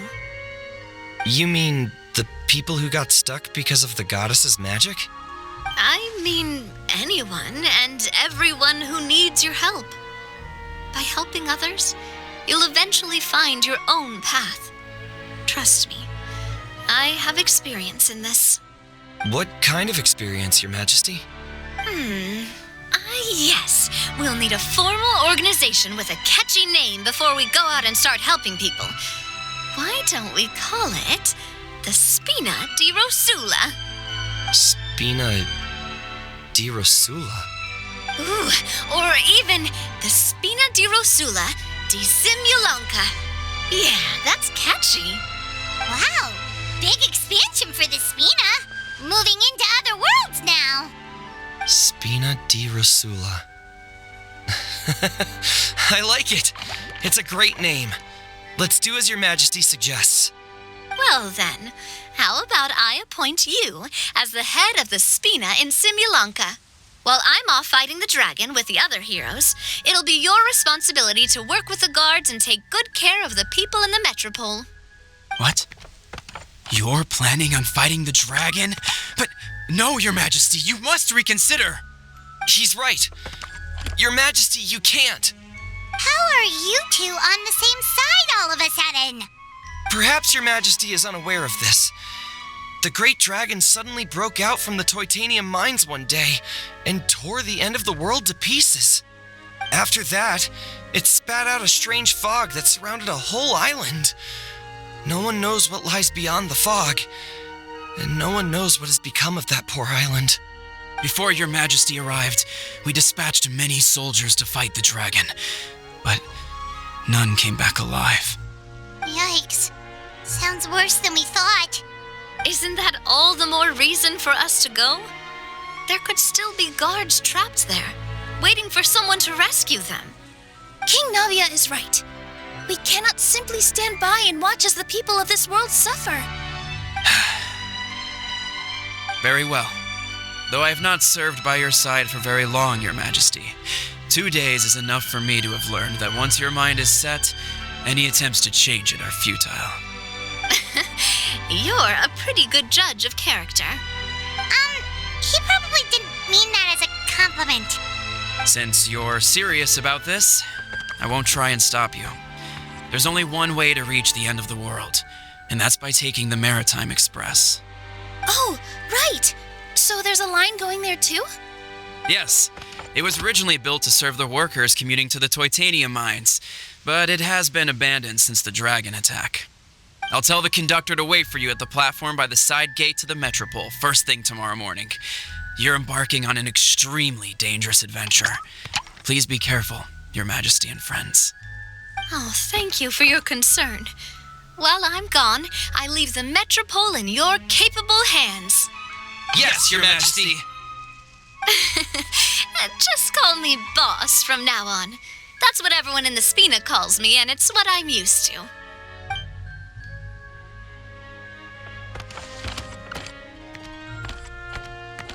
So, the plan for tomorrow is journey across the ocean, make it to the end of the world, and defeat a dragon. Ooh, that's an adventure and a half. Do all storybook heroes have to work this hard? At least we'll get to see some amazing scenery along the way, right? Besides, we'll have each other. It'll be a shared experience that we'll never forget. Plus, we're pretty well equipped for a classic heroes versus dragon story. We got Miss Nilu as our magic caster, and I guess I'm the melee warrior who leads the charge? Paimon can definitely see that. Anyway, those are tomorrow's problems. Right now, all Paimon wants is to eat a proper meal, because worst case scenario, if Paimon ends up getting eaten by a dragon, she wants to do it on a full stomach. And something about the end of the world doesn't sound like a great place for food options. Well, the origami animals in the forest only drink magic tonic. What do the toy people here in Constellation Metropole eat? Vegetable oil and sawdust, I think.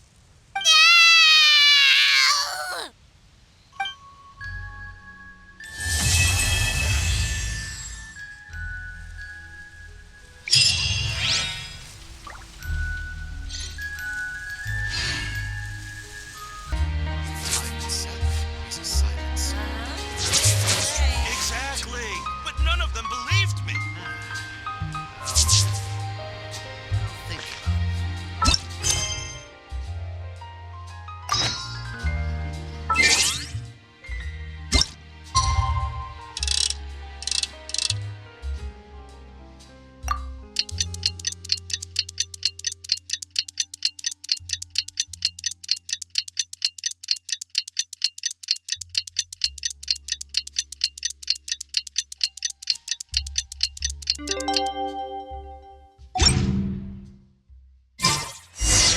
The time has come to slay the dragon. How are you feeling? Nervous? Paimon's curious to see what this end of the world place is like. Come on, let's go meet the others at the station.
Carriage inspection, check. Wheel and axle inspection, check.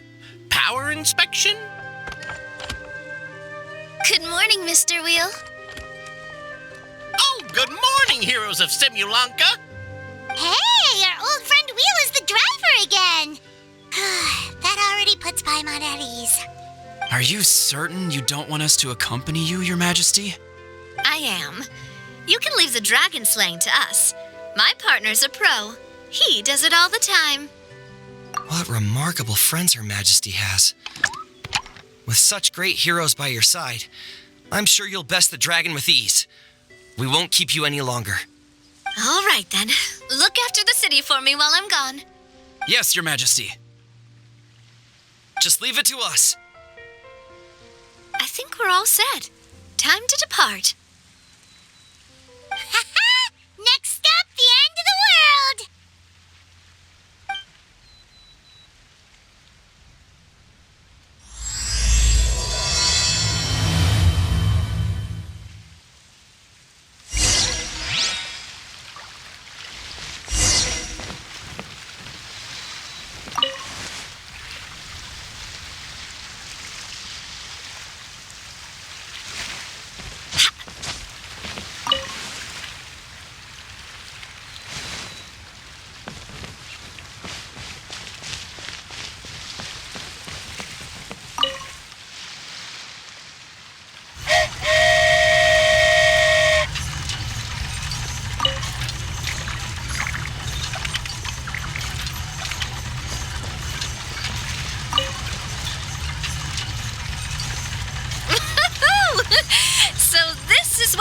Like to ride a toy train. Ooh, you're really easy to please, Navia.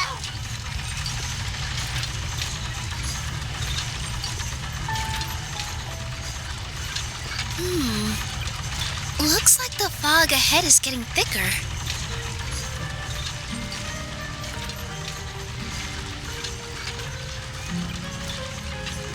Attention, passengers. We've arrived at the transfer point. All change, please, all change. So we've got to switch trains, right? Huh? What's that? It looks like Haley Churls, they've taken over that platform! Huh? What do we do? Just find somewhere to hide, Mr. Wheel. We'll take care of them.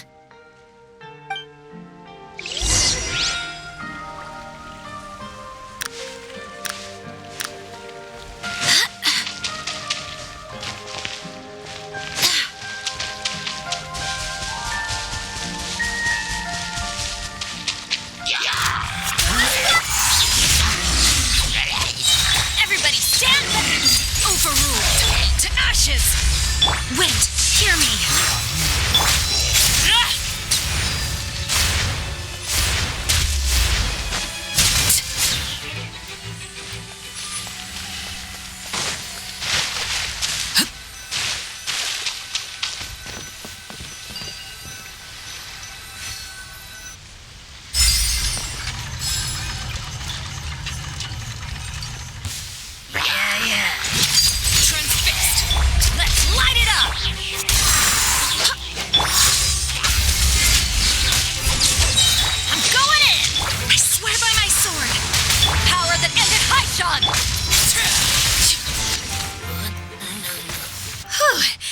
That's all of them. Thank you so much for your help, everyone. Now, let me take a look at the train.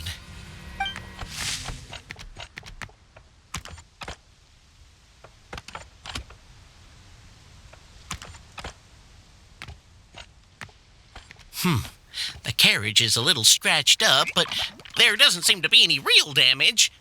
And the engine's still operating normally, so I think we're good to go. Wonderful. Let's keep going then.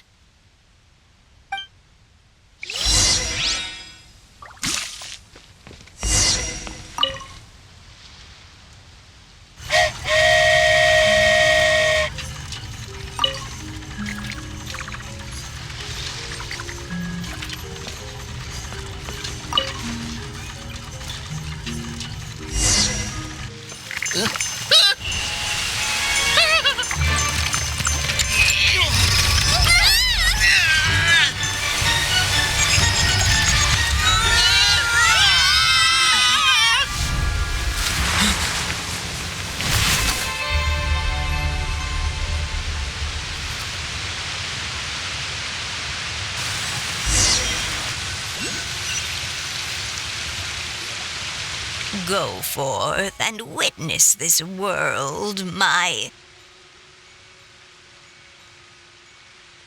Make sure to be nice to everyone. I leave it to you.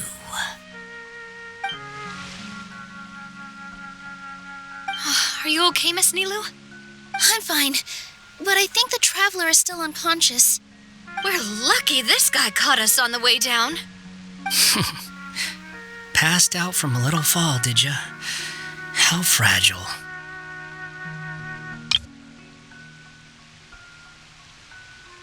I'll cut him some slack. The traveler's had a rough few days. We should just let him nap for a bit. But my leg's falling asleep. You couldn't have set him down on the grass over there, Hat Guy? I go out of my way to save 4 people who fall out of the sky, and now you're nitpicking my choice of soft landing? That's the most ridiculous thing I've ever heard.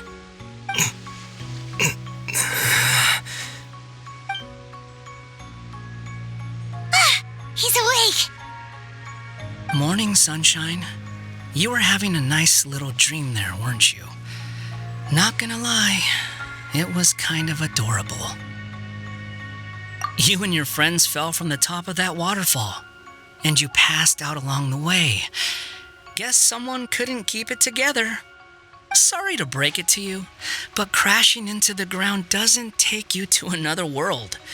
That kind of thing only happens in those stupid light novels they sell in Inazuma. Also, he kind of, set you down in Nilu's lap, so that's where you've been napping all this time. Paimon? Oh, no. It's all right. I'm just glad you're okay. You didn't hit your head, did you? Is the dizziness gone? Really? What did they say? The fog you see around here can have a hallucinatory effect. Apparently, it's the work of that dragon. Maybe you inhaled some while you were freaking out on your way down. Traveler, Nilu, do you know this hat guy person? Oh yeah, he's a student at the academia. We met during the last Inter-Darshan Championship. He was representing the Vahumana Darshan. Well then, hello there, friend. I'm Navia, the president of Spina di Rosula. It's very nice to meet you. So, should I just call you Hat Guy as well? Seems like that's what everyone's calling you. Sure. Whatever. Wait, Hat Guy. What's that sword around your waist? An unwelcome encumbrance, that's what. I've had it ever since I woke up here. Tried to toss it, but no matter what I do, it always reappears. Such a pain. Anyway, if any of you want the hero sword, you can have it. Wait, it's called what? The hero sword. Meant to be wielded by the hero. I know. Me of all people, right? The irony. What? You're the hero of this world? Will you calm down? It's just a dumb title. Oh, it's just that this entire time, we thought we were the heroes of the prophecy. Well, if it means that much to you, you're welcome to claim the title. You'd be doing me a favor. That's not the point! The real question is, if you're the hero, then where the heck have you been all this time? Looking for a way out. I heard there's a boat in this area that can bring you to another world. So I came to investigate. But look at the state of things around here. The lighthouse collapsed. The boat won't budge. I say we try to find a different way out. Huh. Paimon's guessing a voice told you what you were supposed to do here. That's what happened with Navia and Nilu, at least. You expect me to take orders from some disembodied voice?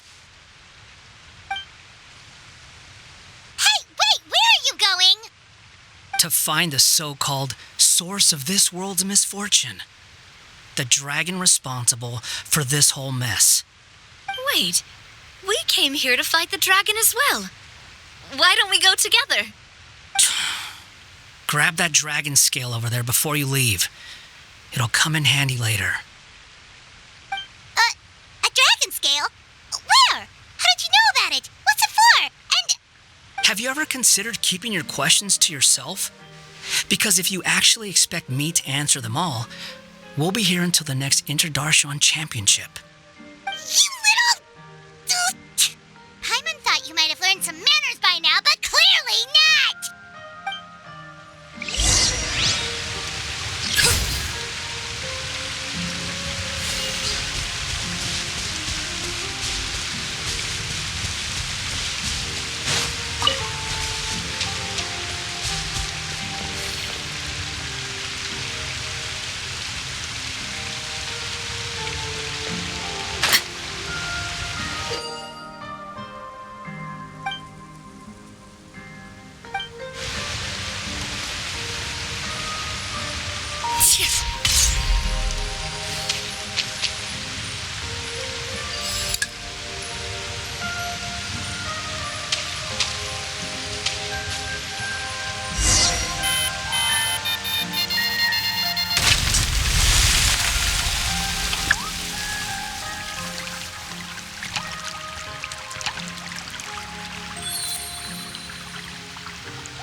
This should do it, right? Wow, this scale is amazing! It turns everything it touches into something hard, almost like a toy block! It doesn't seem to work on us, though. It spews out poison and transmutes everything it touches. Huh. No wonder they call it the evil dragon. Your Majesty, Madam Very Brave Hero! What are you looking at me for? He's obviously talking to you. Mr. Wheel, you didn't get hurt when we fell, did you? Oh, not at all. Thankfully, the young man in the hat was kind enough to lend me a hand. There seems to be a village over here. Some of the residents used to work in the titanium mines, and some came to fight the dragon, then got stuck here. I see. I'm glad they're all safe and sound. I can try to use my magic to fold a boat to bring everyone back. Oh, I'll help too. Still, I think we need to take care of the dragon first. We don't want it to start causing trouble when we're trying to load people onto the ship. Apparently, the villagers often see the dragon fly into a space behind the waterfall. They think that's the location of its lair. Then we should look around and try to find a way in. I'll wait here for your triumphant return. Your Majesty, brave heroes, please be careful.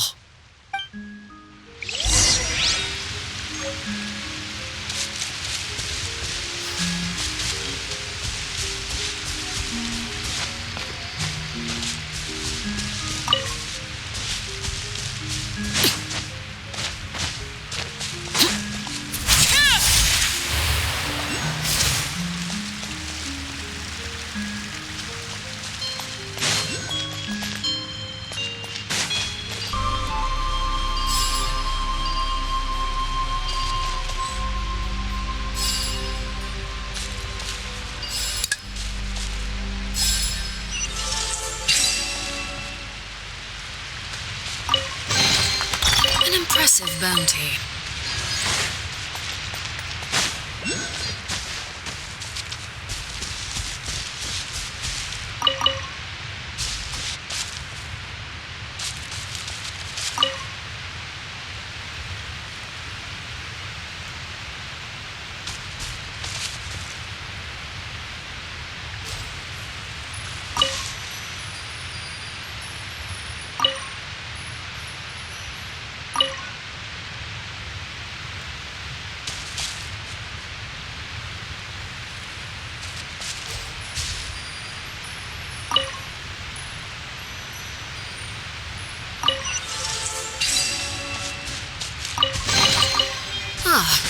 Something with which to commemorate this occasion.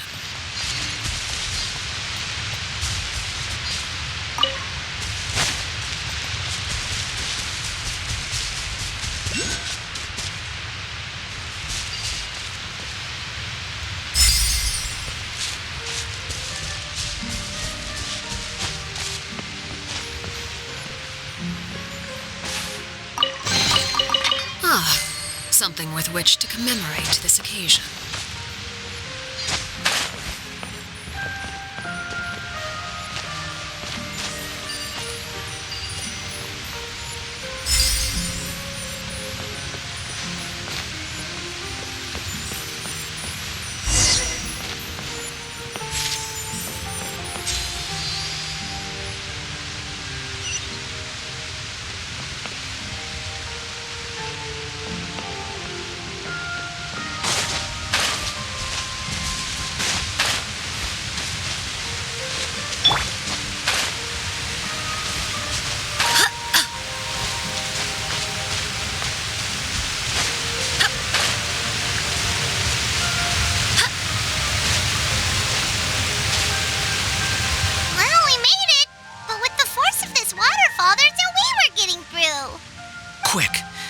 Take out the dragon scale.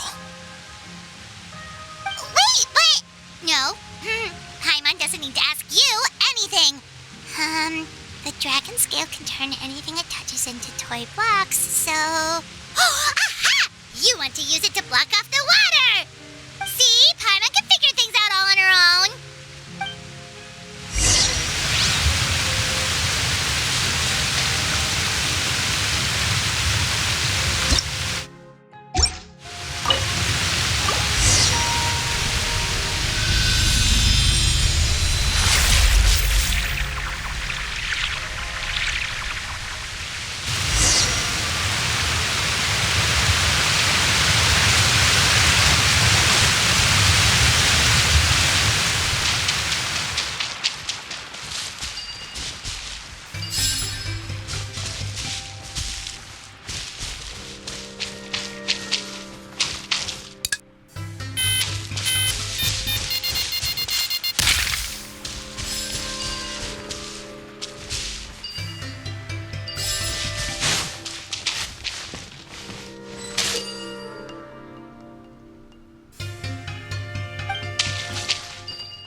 Something with which to commemorate this occasion.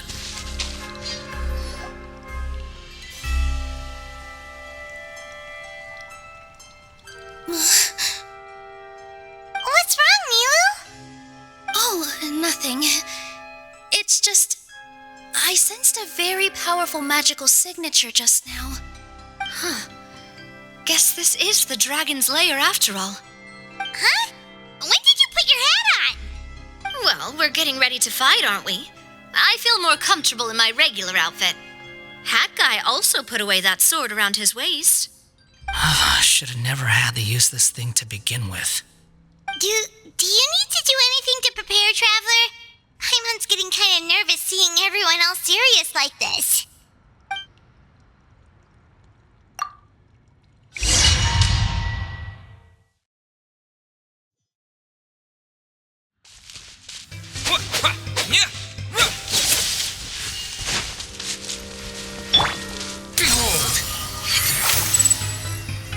Oh, looks like we're not the first ones to make it in here. Wait, hold on! Let's fight the dragon together!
completely empty. Paimon bets this is where the dragon sleeps. Watch out in front! It's coming!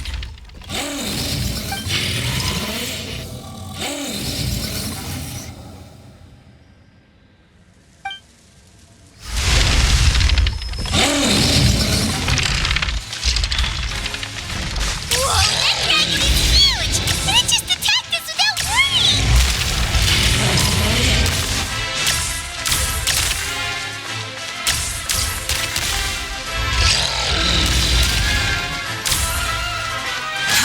Too slow.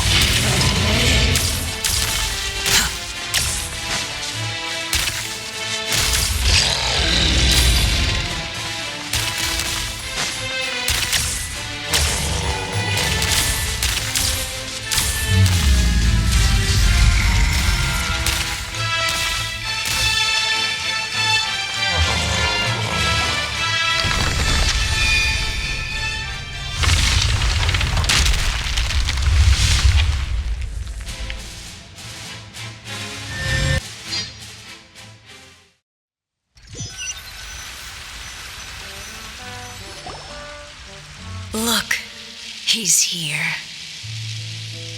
Ah, another new soul has joined this world.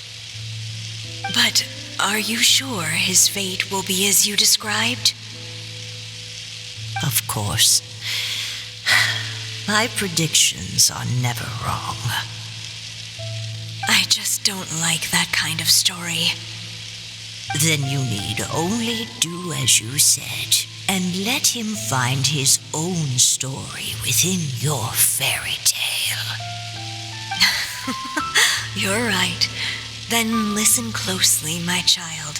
Your name is...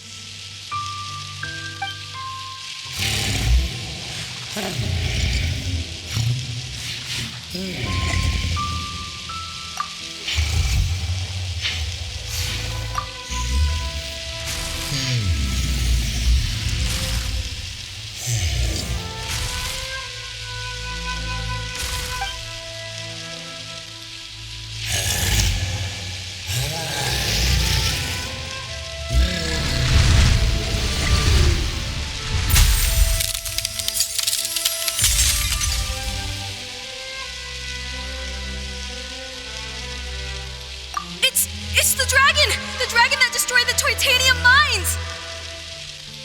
Help! Help! Soldiers, pick up your weapons! Destroy that monster!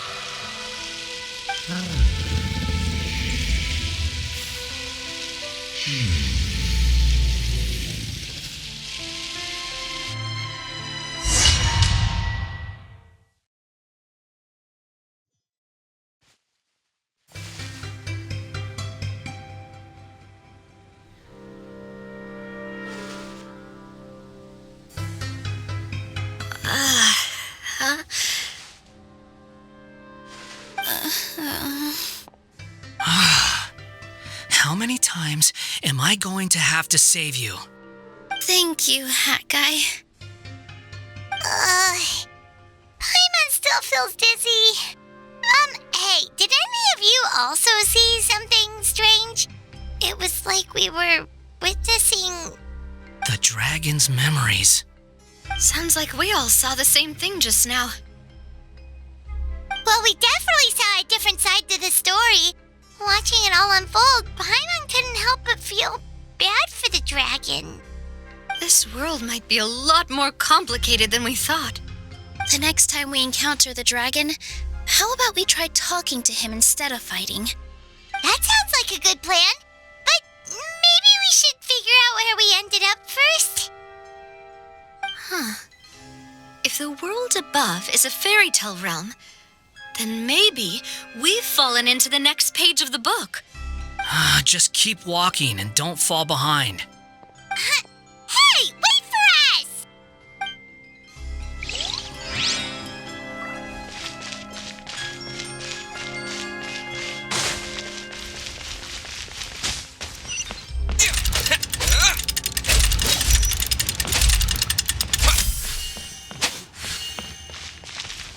Wow, this place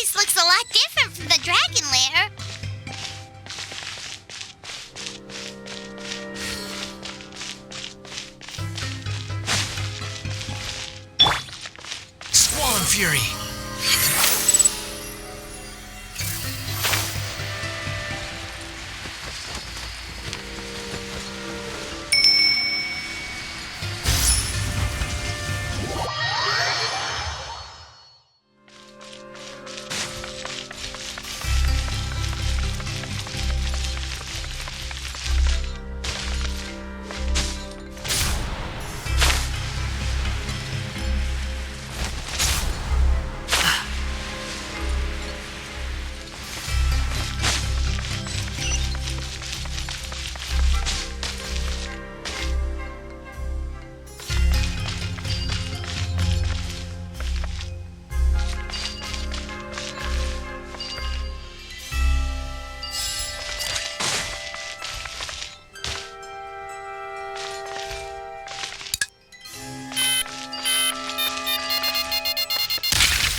He seems angry. We just want to talk to you.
ours! Oh no!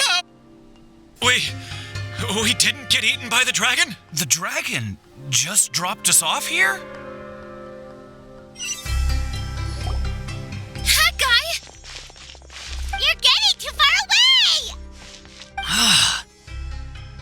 He's just up ahead. Is he trying to lure us somewhere? Well, I'd say we were the ones who backed him into a corner. But we just want to ask him a few questions about his past. He's had year after year of people coming here to try to take his head. If you ask me, his reaction is perfectly normal. Maybe there's still something we can do to calm him down? I wouldn't count on it. Maybe his earlier attacks were just a warning, but now he's actually getting serious. Prepare for a final battle. Sometimes it takes a little force for someone to finally wake up.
If you fall, you're on your own this time.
serious. Don't get hit.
Are we inside the black mist?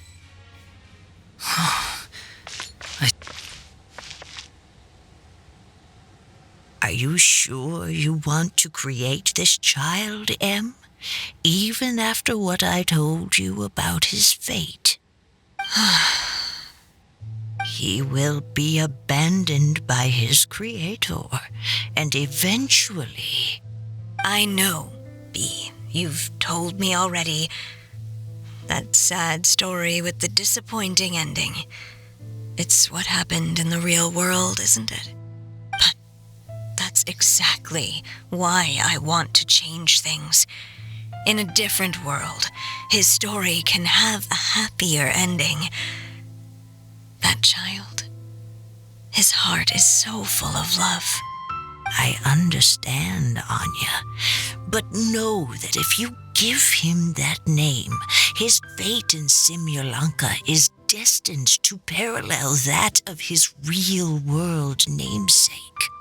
But there's still a chance, right? Maybe it's a shot in the dark, but I have to try. He deserves a better life. Although, he might need the help of others when the time comes. All right, my dear. The choice is yours. Since you're so persistent, let me tell you a secret. More boring fate talk.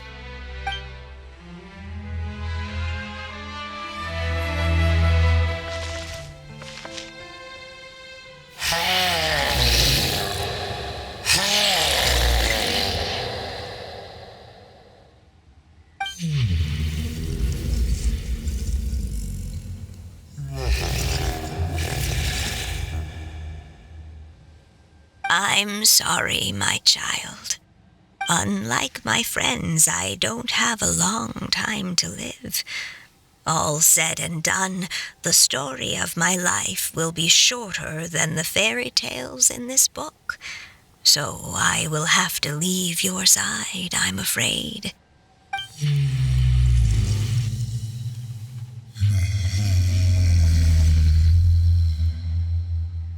It's okay.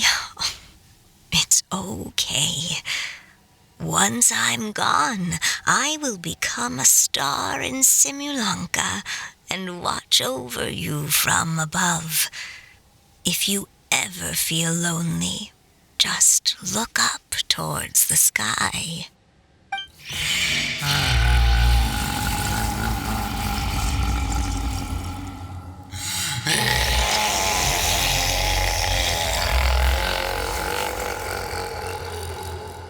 Go forth and witness this world, my child. Make sure to be nice to everyone. You'll meet good friends one day. I'm sure of it. That is my wish for your future. As for this world, I leave it to you.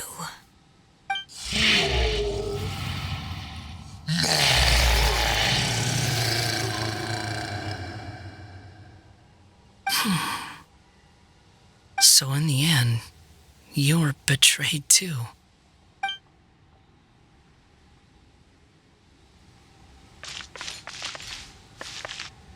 Hey, Mr. Dragon! I brought you some food. You must be hungry.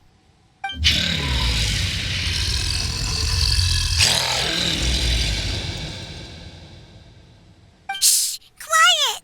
We can't let anyone hear us. Everyone says you're a bad dragon, but you're always nice to me when we play together. You always help me pick flowers way up high that I can't reach.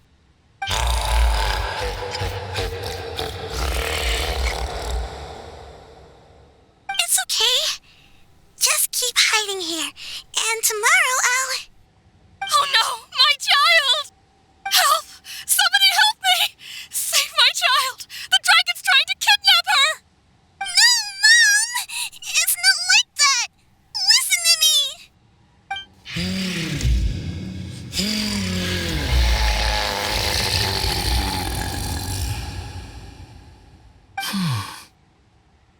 So you're hated by people too.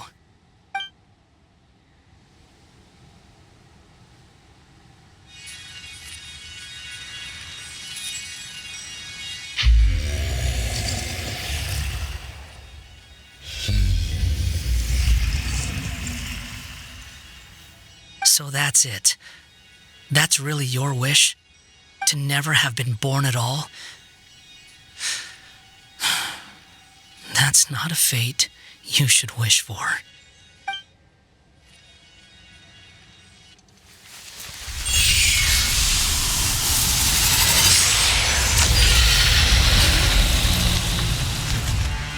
Nobody can define who you are,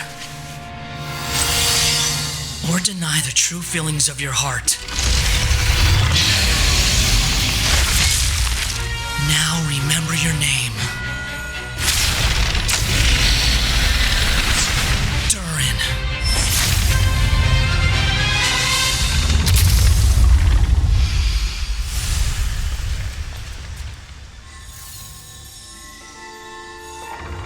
It's all right now.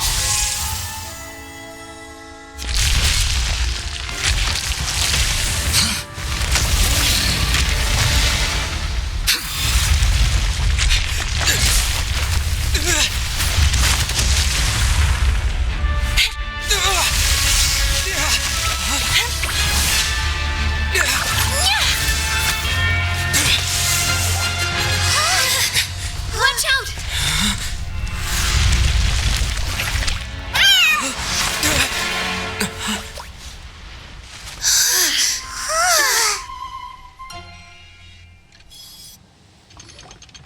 That was a close call. Are you guys all right? Back in Constellation Metropole, I heard people saying you'd gone to fight the dragon, so I followed you here. Right when I managed to catch up, I saw you fall through that hole. Wait, didn't someone else fall through just now? Shouldn't we do something? Oh yeah, Hat Guy. Well, he can fly, so he'll probably be fine.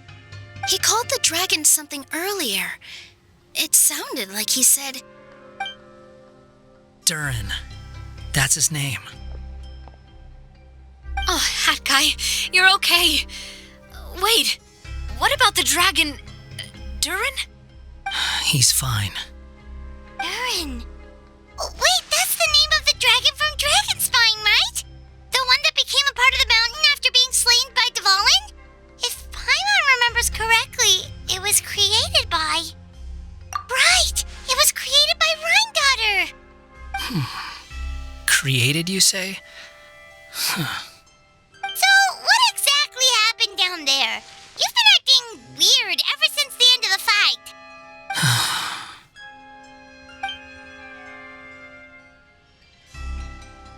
So that's the truth about Simulanka's evil dragon. What we saw in the mist weren't hallucinations, but the dragon's memories.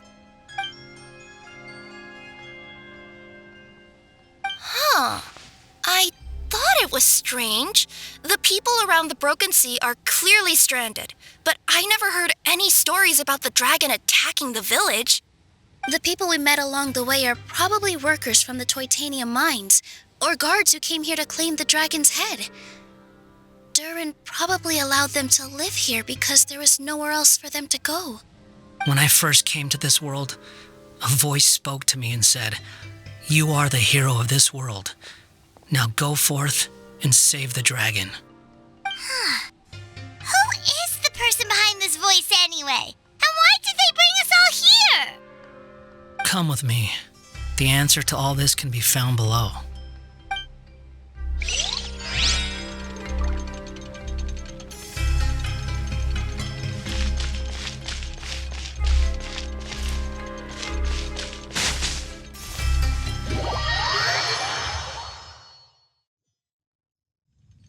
Is this a study?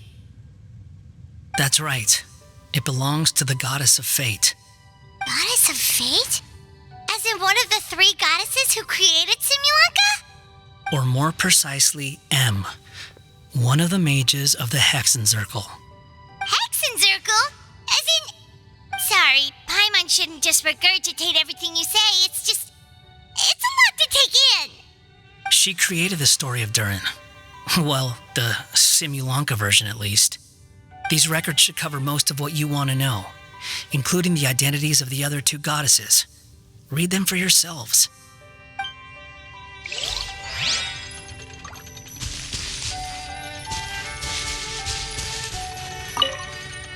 By all rights, I should have been A, since A is the first and last letter of my name. But Alice overruled me on the basis of seniority and said I should be M instead because of my middle name. She really knows how to push my buttons. Still, her magic never fails to amaze me. I still can't believe she got one of my origami frogs to start talking. Why don't I write a story with origami animals as the main characters? Let's see. Once upon a time, in a magical forest, there lived a group of animals made of paper. Barbie loves looking into the future, so she used her powers to map out the fates of all living things in Simulanka. But knowing the ending in advance takes all the fun out of the story. I think I'll make a bet with her. I believe that one day the people of Simulanka will decide to carve their own destiny. Apparently, she wants to build a statue of herself in the capital city.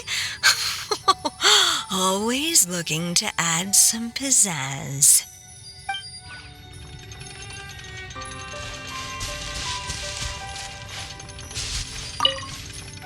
My dear sisters, I fear my pen shall soon run dry. Even now, as I write this letter to you, my dexterity is all but failing me. Thank you for enjoying my stories and for creating this world for me. The time we spent together was the most wonderful youth I could have asked for. I always feel so young when we're together. A says that even after I'm gone, the goddess of fate in Simulanka will continue to exist and carry on granting people's wishes. It makes me glad. If you ever want to chat, feel free to pay a visit to the goddess statue. Just don't wish for anything weird.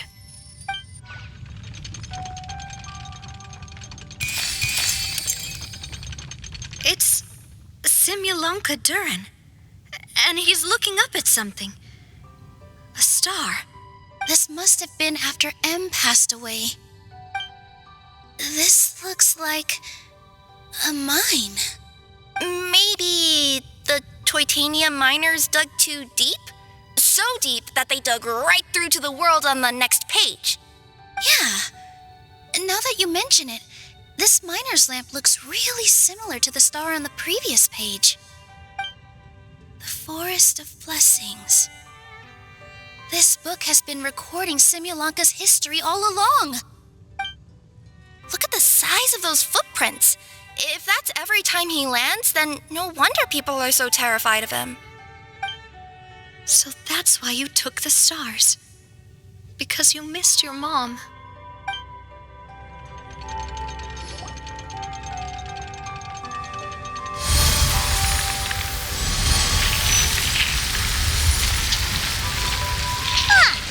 That statue looks different from the one in the Metropole. It's a different goddess. This one is the goddess of fate.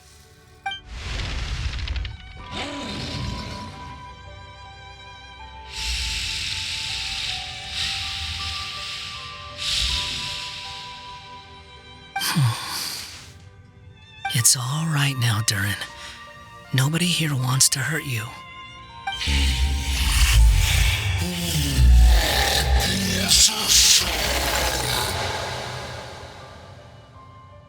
Don't say that, Durin! Paimon made a mistake. She was wrong about you. But it's nice to talk, isn't it? Now that we've all calmed down?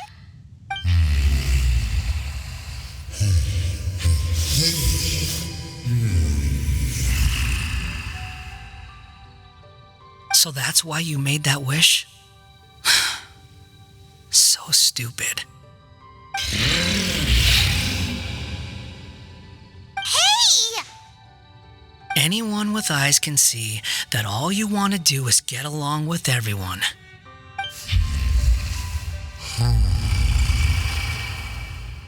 You just want to make friends, people to play with, to talk to, people who accept you, or at least accept your apology. Oh, you never hurt anyone. Heck, the idea never even crossed your mind. Sure, you scared a bunch of people half to death, but that's only because they had no idea what kind of dragon you really are. Yeah, if you had a heart-to-heart with them, I'm sure they'd come to understand you and see your point of view.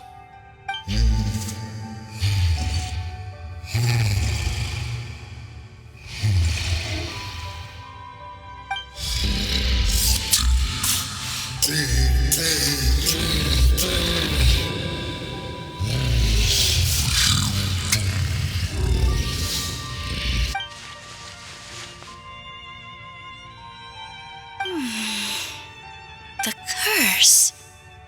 Huh? Milu? Is it your true wish to live side by side with the people of Simulanka?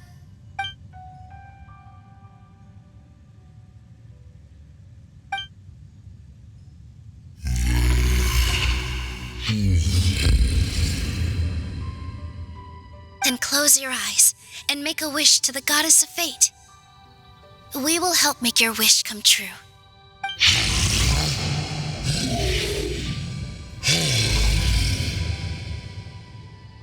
Just trust me.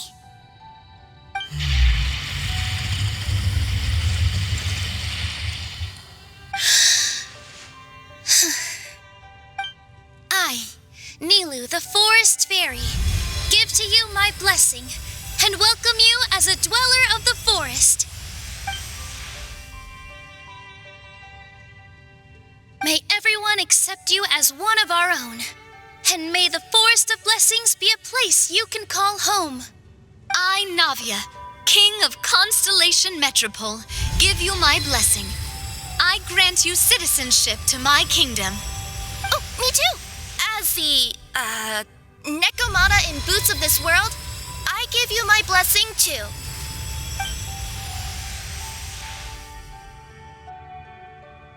Wait, what's going on?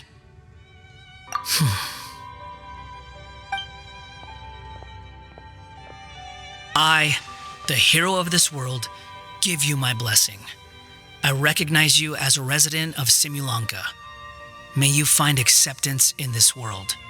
Also, speaking as someone who'd like to be your friend, I wish you all the best for the future.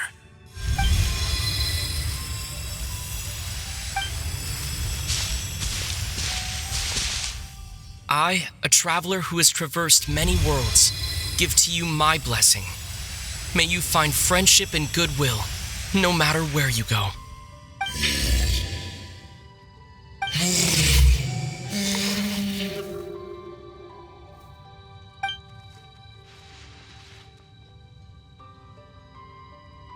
As for this world, I leave it to you.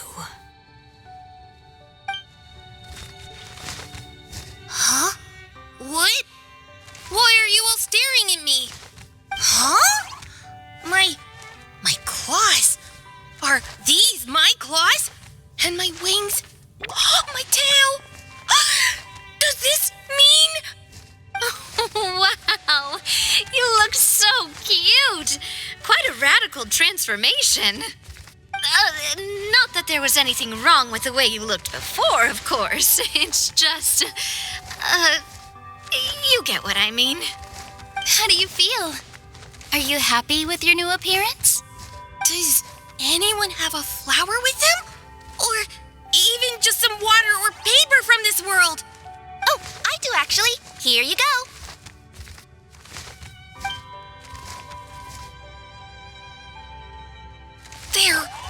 They're not changing. I can touch things without changing them. Hey, that's great! One more flying friend for Paimon! Now the residents of Simulanka won't be scared of you anymore. But what about all the things that I did before? That's simple. Just go out there and atone. You could fill in the footprints you left on the ground, or help the people around the broken sea get home. Okay. And you'll come along and help me, right, Hat Guy? Huh? Why would I do that? Because you said you wanted to be my friend. You little... Gah. Well, maybe I spoke too soon. Huh? But I thought... All right, fine. I'll go with you.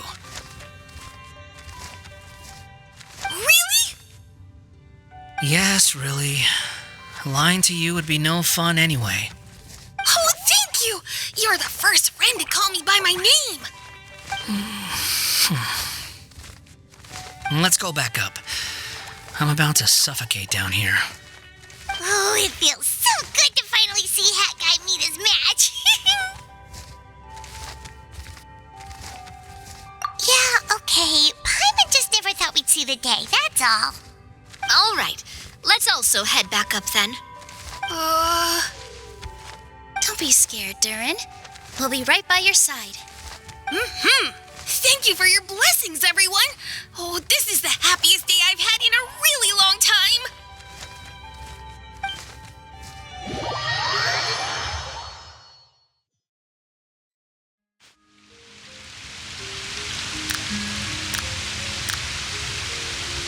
Ta-da! Surprise, everyone! Ah! A talking street lamp! Street lamp? Oh my! You mean you still don't remember me after all the times we've spoken? I know that voice. It's Mom's friend.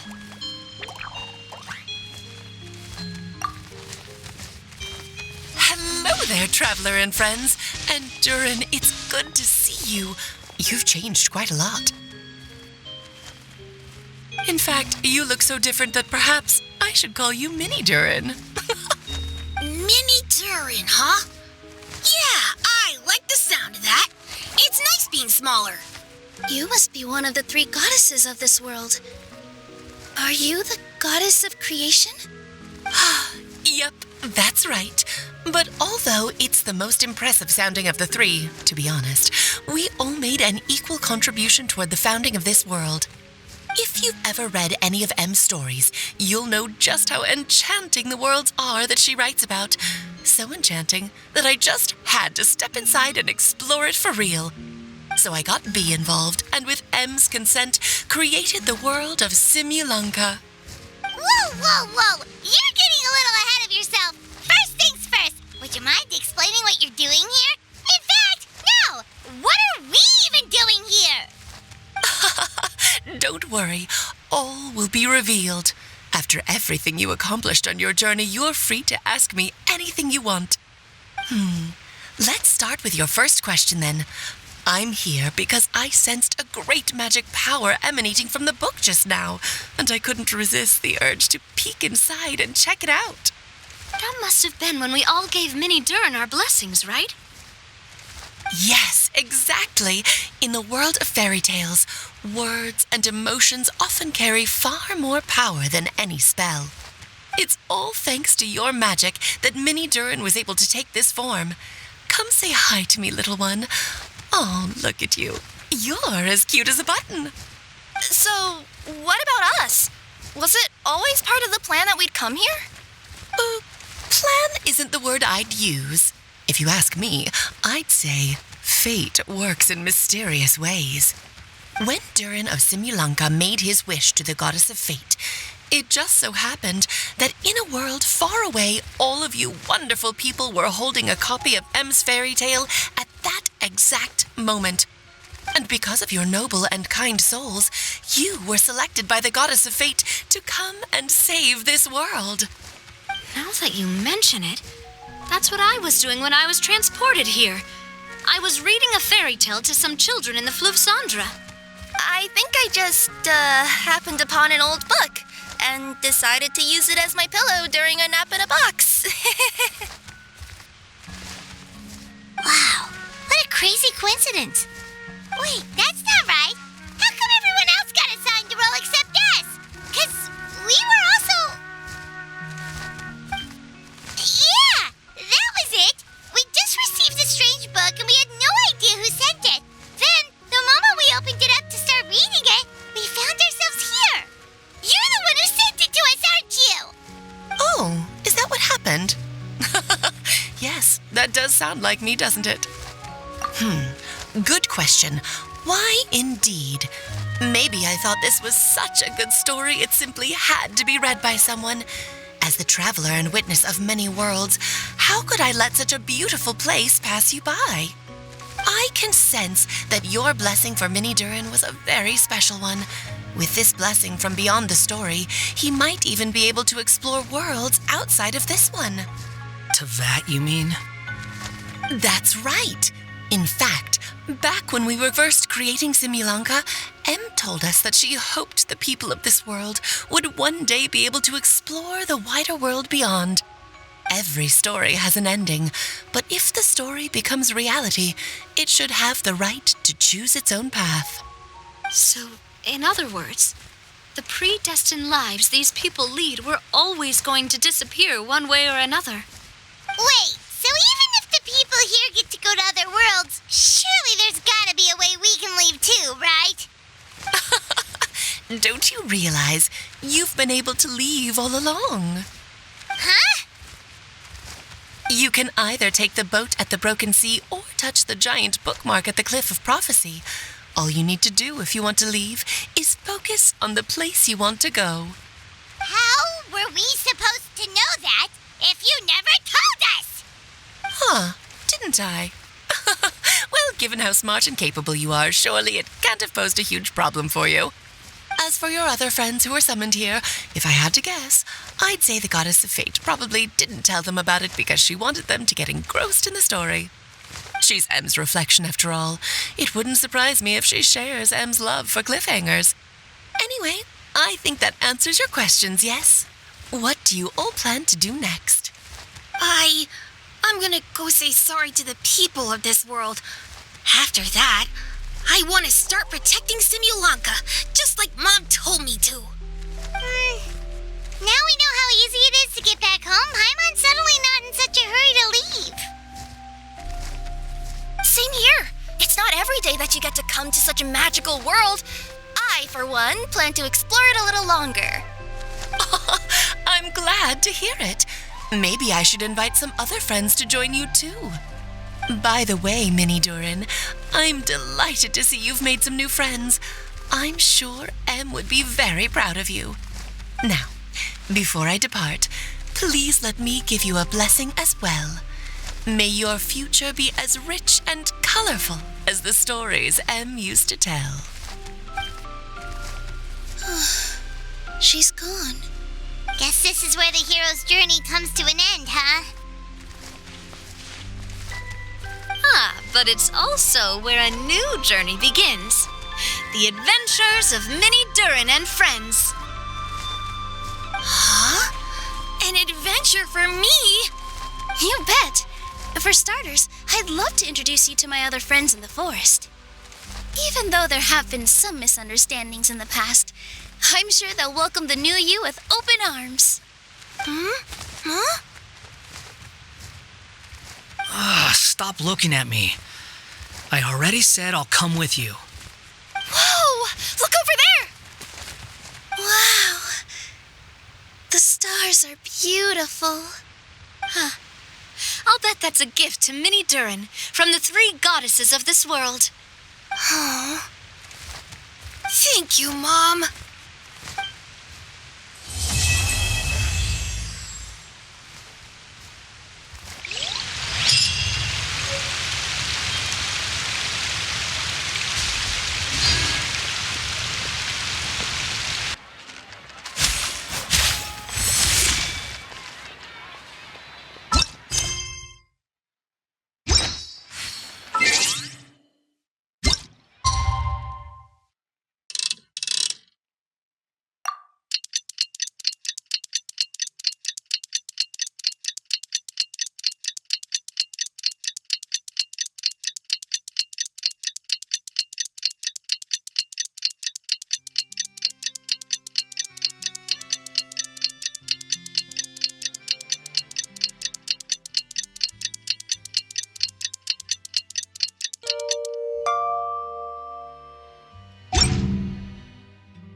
Oh, Paimon wonders how Minnie Durin is getting along in Simbulanka.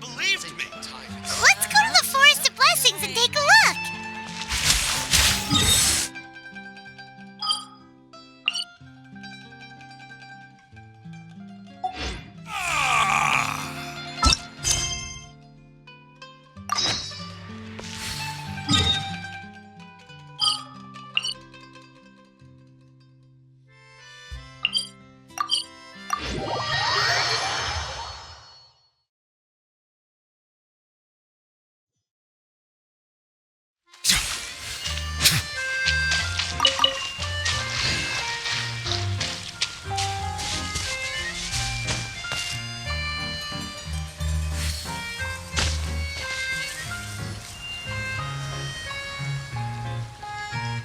Here's your 2 magic tonics.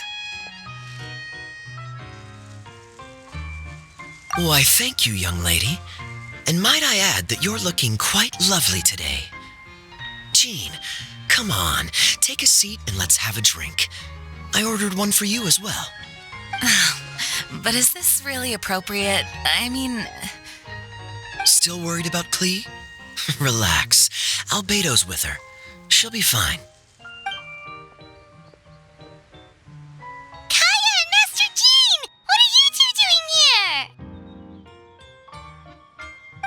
Oh, look who it is. The Traveler and Paimon. You must be the pleasant surprise that Miss Alice told us about.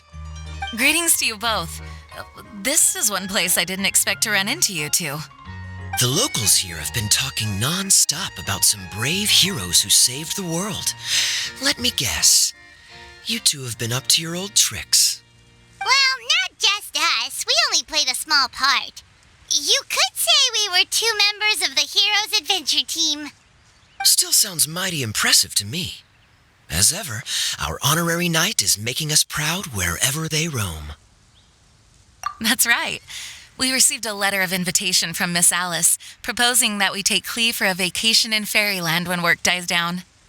I wasn't sure what she meant by Fairyland at first, but if my eyes are not deceiving me, she was being quite literal. Klee ran off excitedly as soon as we arrived. I'm a little worried about her, but Albedo insisted he would look after her while we do our own thing.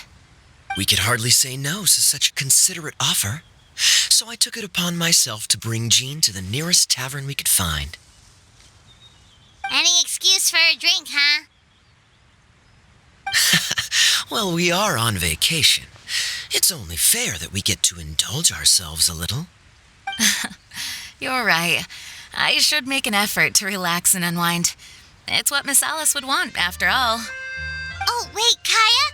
What exactly did you order from the bar? The house special, of course. Best way to get a taste of the local culture.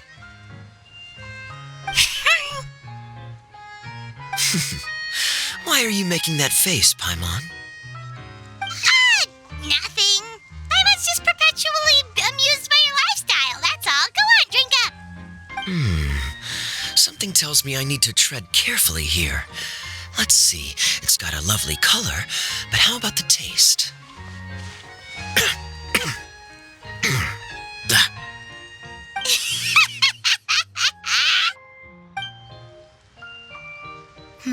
I think maybe I'll pass. But it's such a shame to waste it. All right, Paimon. Well played. Well, Paimon got burned too, if it's any consolation. It's nothing personal. Oh, by the way, we weren't the only ones who got invited here. I saw Kale earlier. She didn't see me, though. She was making a beeline for that big tree. The Kingdom of Breezes and Bells, you mean? Oh, this is turning into a huge reunion. Maybe we should go say hi to her.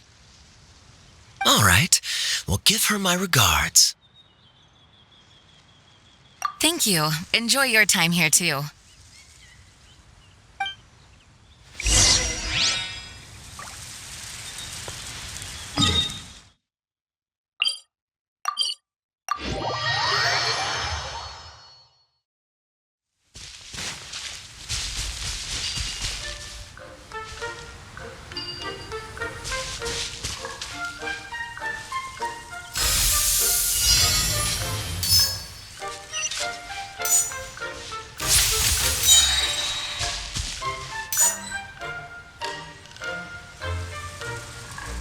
The structure of the tree houses here is nothing short of amazing.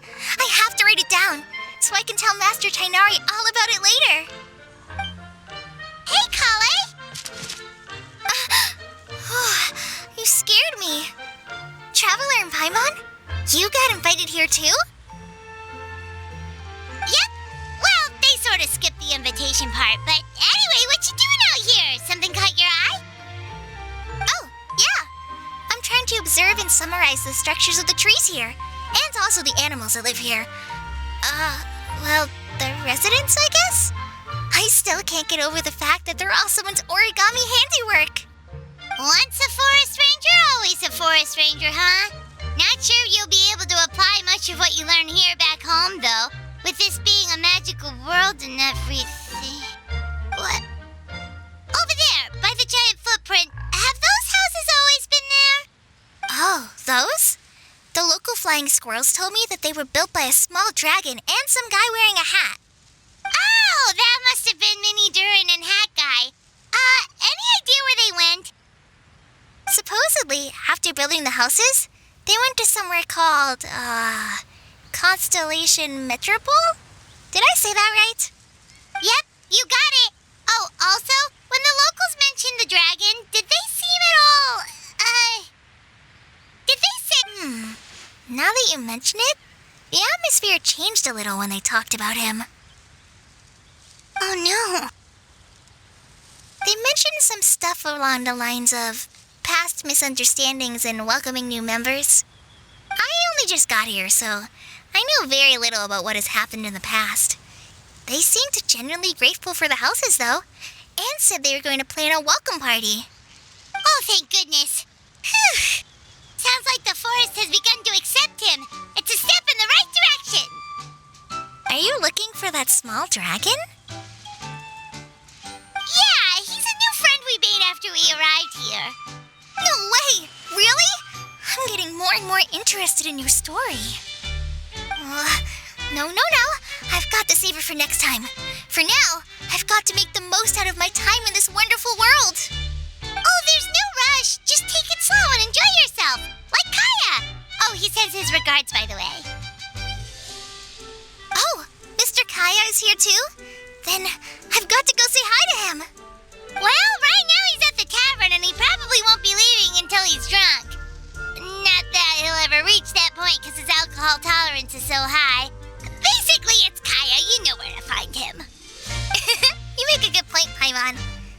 focus on exploring for now, and go catch up with him later. Shall we go pay a visit to the Metropole Traveler? Maybe Minnie, Durin, and Hatkai are still there. Oh, right. By the way, something pretty interesting has been happening in Sumeru recently. Master Trinari has been working really hard on it, so if you have time, definitely go and check it out. Sounds good. We'll find some time in our schedule. Of course. See you later.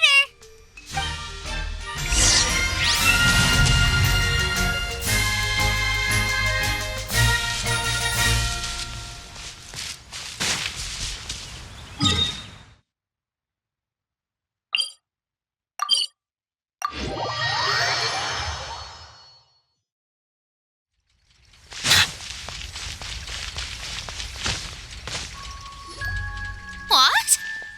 Are my eyes deceiving me? There is no way. I can't believe it. Hey, Mona! We heard you muttering from a long way away. What's up? Oh, is your scry glass acting up again? Oh, it's you, the saviors of this world. My scry glass is fine, but I'm not sure I can say the same about my eyes. Look! Look at this statue! What? Is it broken or something? Looks fine to Paimon. That's your master, right? AKA the goddess of prophecy?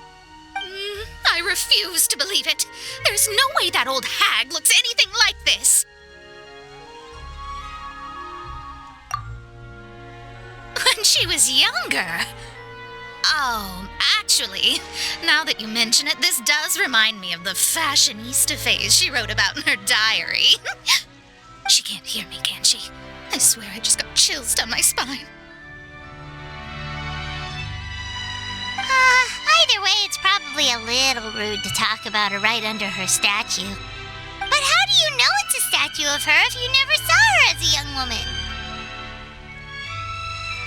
I did a quick scry when I came into this world, and when I saw the star's reflections, I was at a loss for words.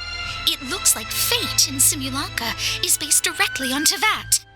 A projection of real-world fate to form an image of reality. Or in layman's terms, basically the creator made this world inside a mirror or a lake, and this world is the reflection. Still sounds pretty impressive. The more I scried, the more familiar everything looked. It's her work, there's no doubt about it. Even so, everything's far more complex than I'd imagined. Trying to decipher it all is giving me quite a headache. I also asked the locals about her. They call her she who has dominion over the stars and the course of fate itself. Not even a pretense of humility. Clearly, she let the role of creator goddess get to her head. Not that I'm surprised in the least, of course. It certainly matches the tone of her diary. Anyway, we should change the topic. Oh, so Mona, have you seen a small dragon around by any chance? He's about the same size as Paimon, but with tiny little wings. Ah, you mean the one that caused all that trouble? I haven't seen him for myself, but I heard that he came to the Metropole not long ago to formally apologize for his actions. Apparently, he brought a huge stash of Toitanium and plant oil to make amends. Most people accepted his apology, although there are some who said that they'll reserve judgment until they've seen how he acts in the future. Oh, okay. Do you know where we can find him? One moment.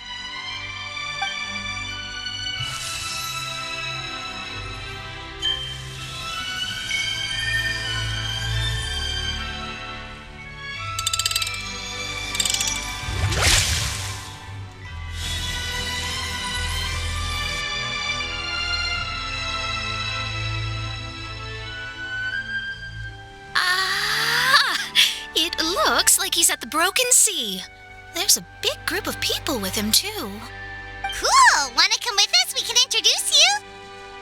I think I'll sit this one out.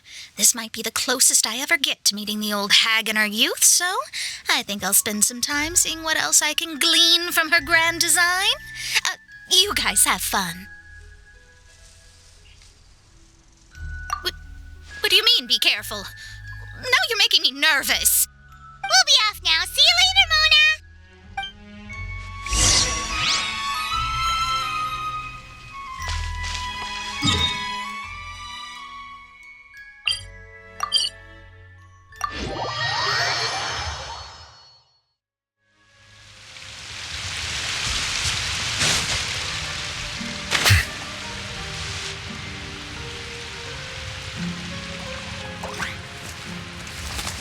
Osvaldo Hafnavines! Does thou see what I am seeing? Tell me that my all-perceiving Aug de Verurtelang deceiveth me not. Your eyes see true, mein Fräulein. Very well. Then, as sovereign ruler of the Immenachreich, I extend to you both my greetings, O Night Dragon from the land of the Thousand Stars, and his hat-wearing servant. Who did you just call a servant? What mein Fräulein means to say is, hello, it's a pleasure to meet you. Pleasure to meet you too. But Hat Guy's not my servant. He's my friend. Now you're over-explaining. Hat Guy, Mini Durin! Found you at last. Whoa, and Fischl's with you too? Oh, greetings, Outlander blessed by the Immenachreich. How honored you are to meet your princessin beneath the stars of another sky. Clearly a decision made by fate itself. Mr. Honorary Knight, Paimon!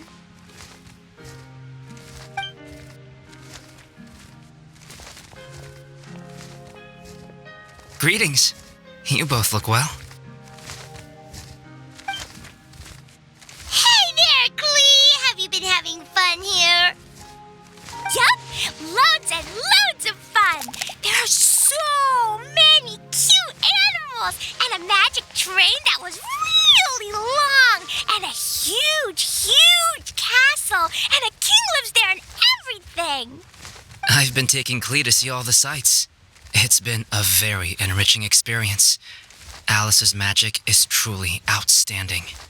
Yeah, Mom's amazing.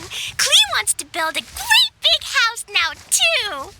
So, your mom and my mom were friends? Mm-hmm. Our moms were friends, which makes you my big brother.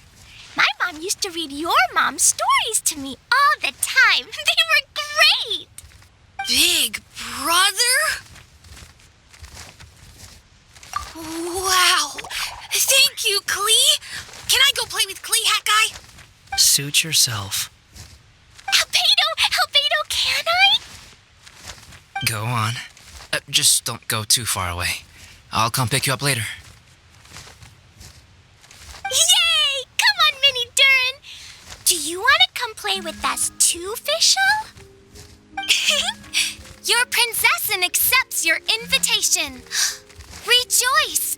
Though you may be concealed by fog, still you shall have the good fortune to witness the true might of the Aug de Verurtelang.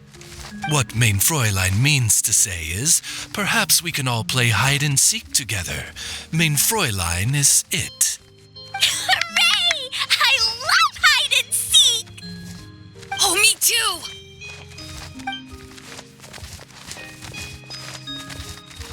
To return to our previous discussion, Mr. Hat Guy, you were telling me about a prophecy? I heard B talking to M. What she said was, Since you're so persistent, let me tell you a secret. Our child will one day rise from the dead. Is she saying that Dragon Spine Durin will come back to life? I only heard it in a memory, so don't hold me to it. Understood. My recent observations at Dragonspine lend credence to this prophecy as well. Durin's heart has slowly but surely been growing in vitality.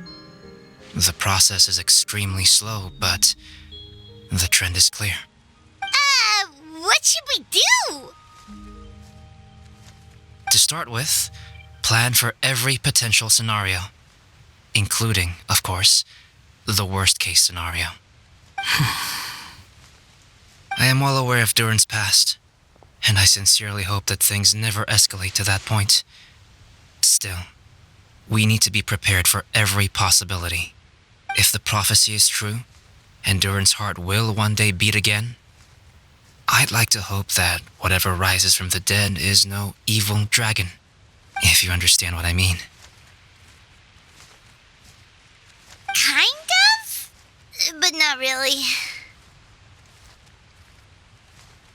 And so, when the time comes, Mr. Hat Guy, will you and Simolanka's Durin be willing to lend us a hand in our hour of need? Huh? What's this got to do with me? You saved the Durin of this world. I don't see that as a mere coincidence.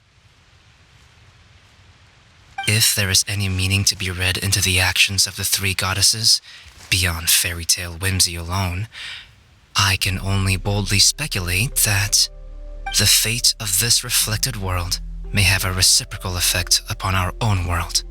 If Durin of Dragonspine will soon come back to life, we will need many Durin's help, as well as yours, given that your fates are now intertwined. Well, that's a nuisance. To be sure, it certainly won't be easy. Albedo!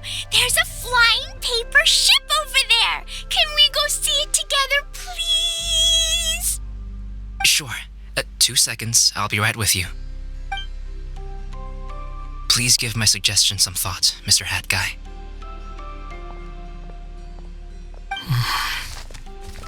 Hat Guy, I'm back! Huh? What were you guys talking about? Nothing.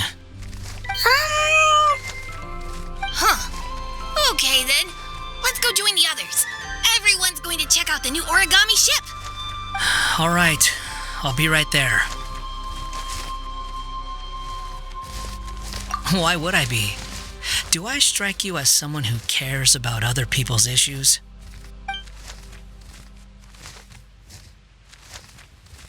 Quit trying to guess what I'm thinking. I'm leaving.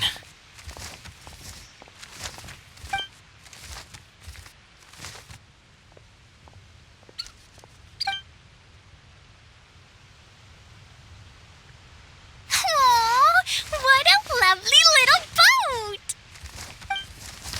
The forest fairy helped us make it. Paimon just realized there's a lot fewer people around the broken sea now. Guess most of them have made their way back to the metropole. Does this boat have a name? I can't see one anywhere. Huh? A name? Every boat has a name. At least all the ones I've seen before. They're usually symbolic names that represent something aspirational.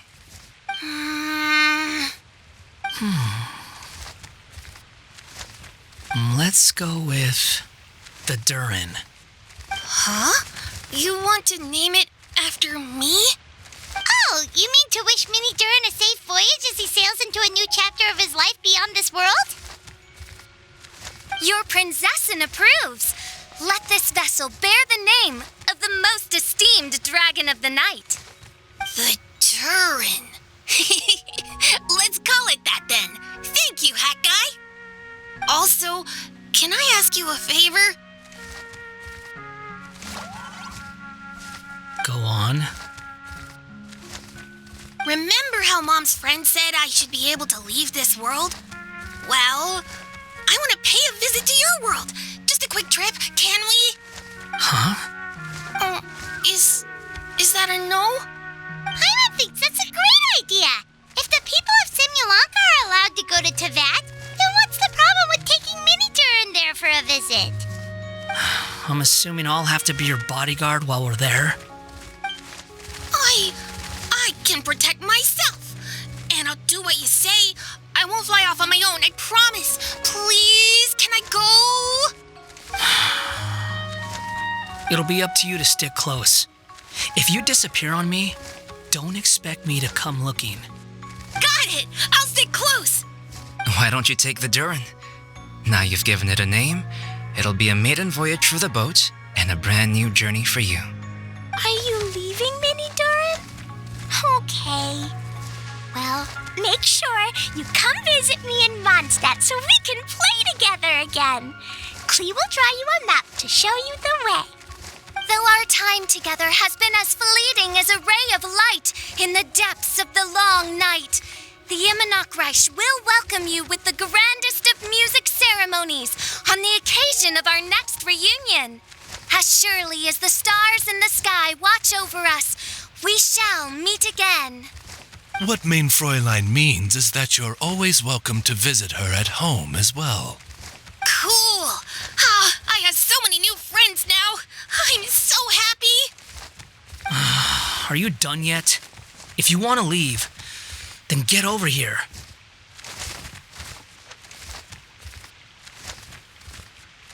Thank you, everyone. Thank you so much. The blessings you gave me are more precious than any treasure and more beautiful than any fairy tale. Next time, it will be my turn to make your wishes come true.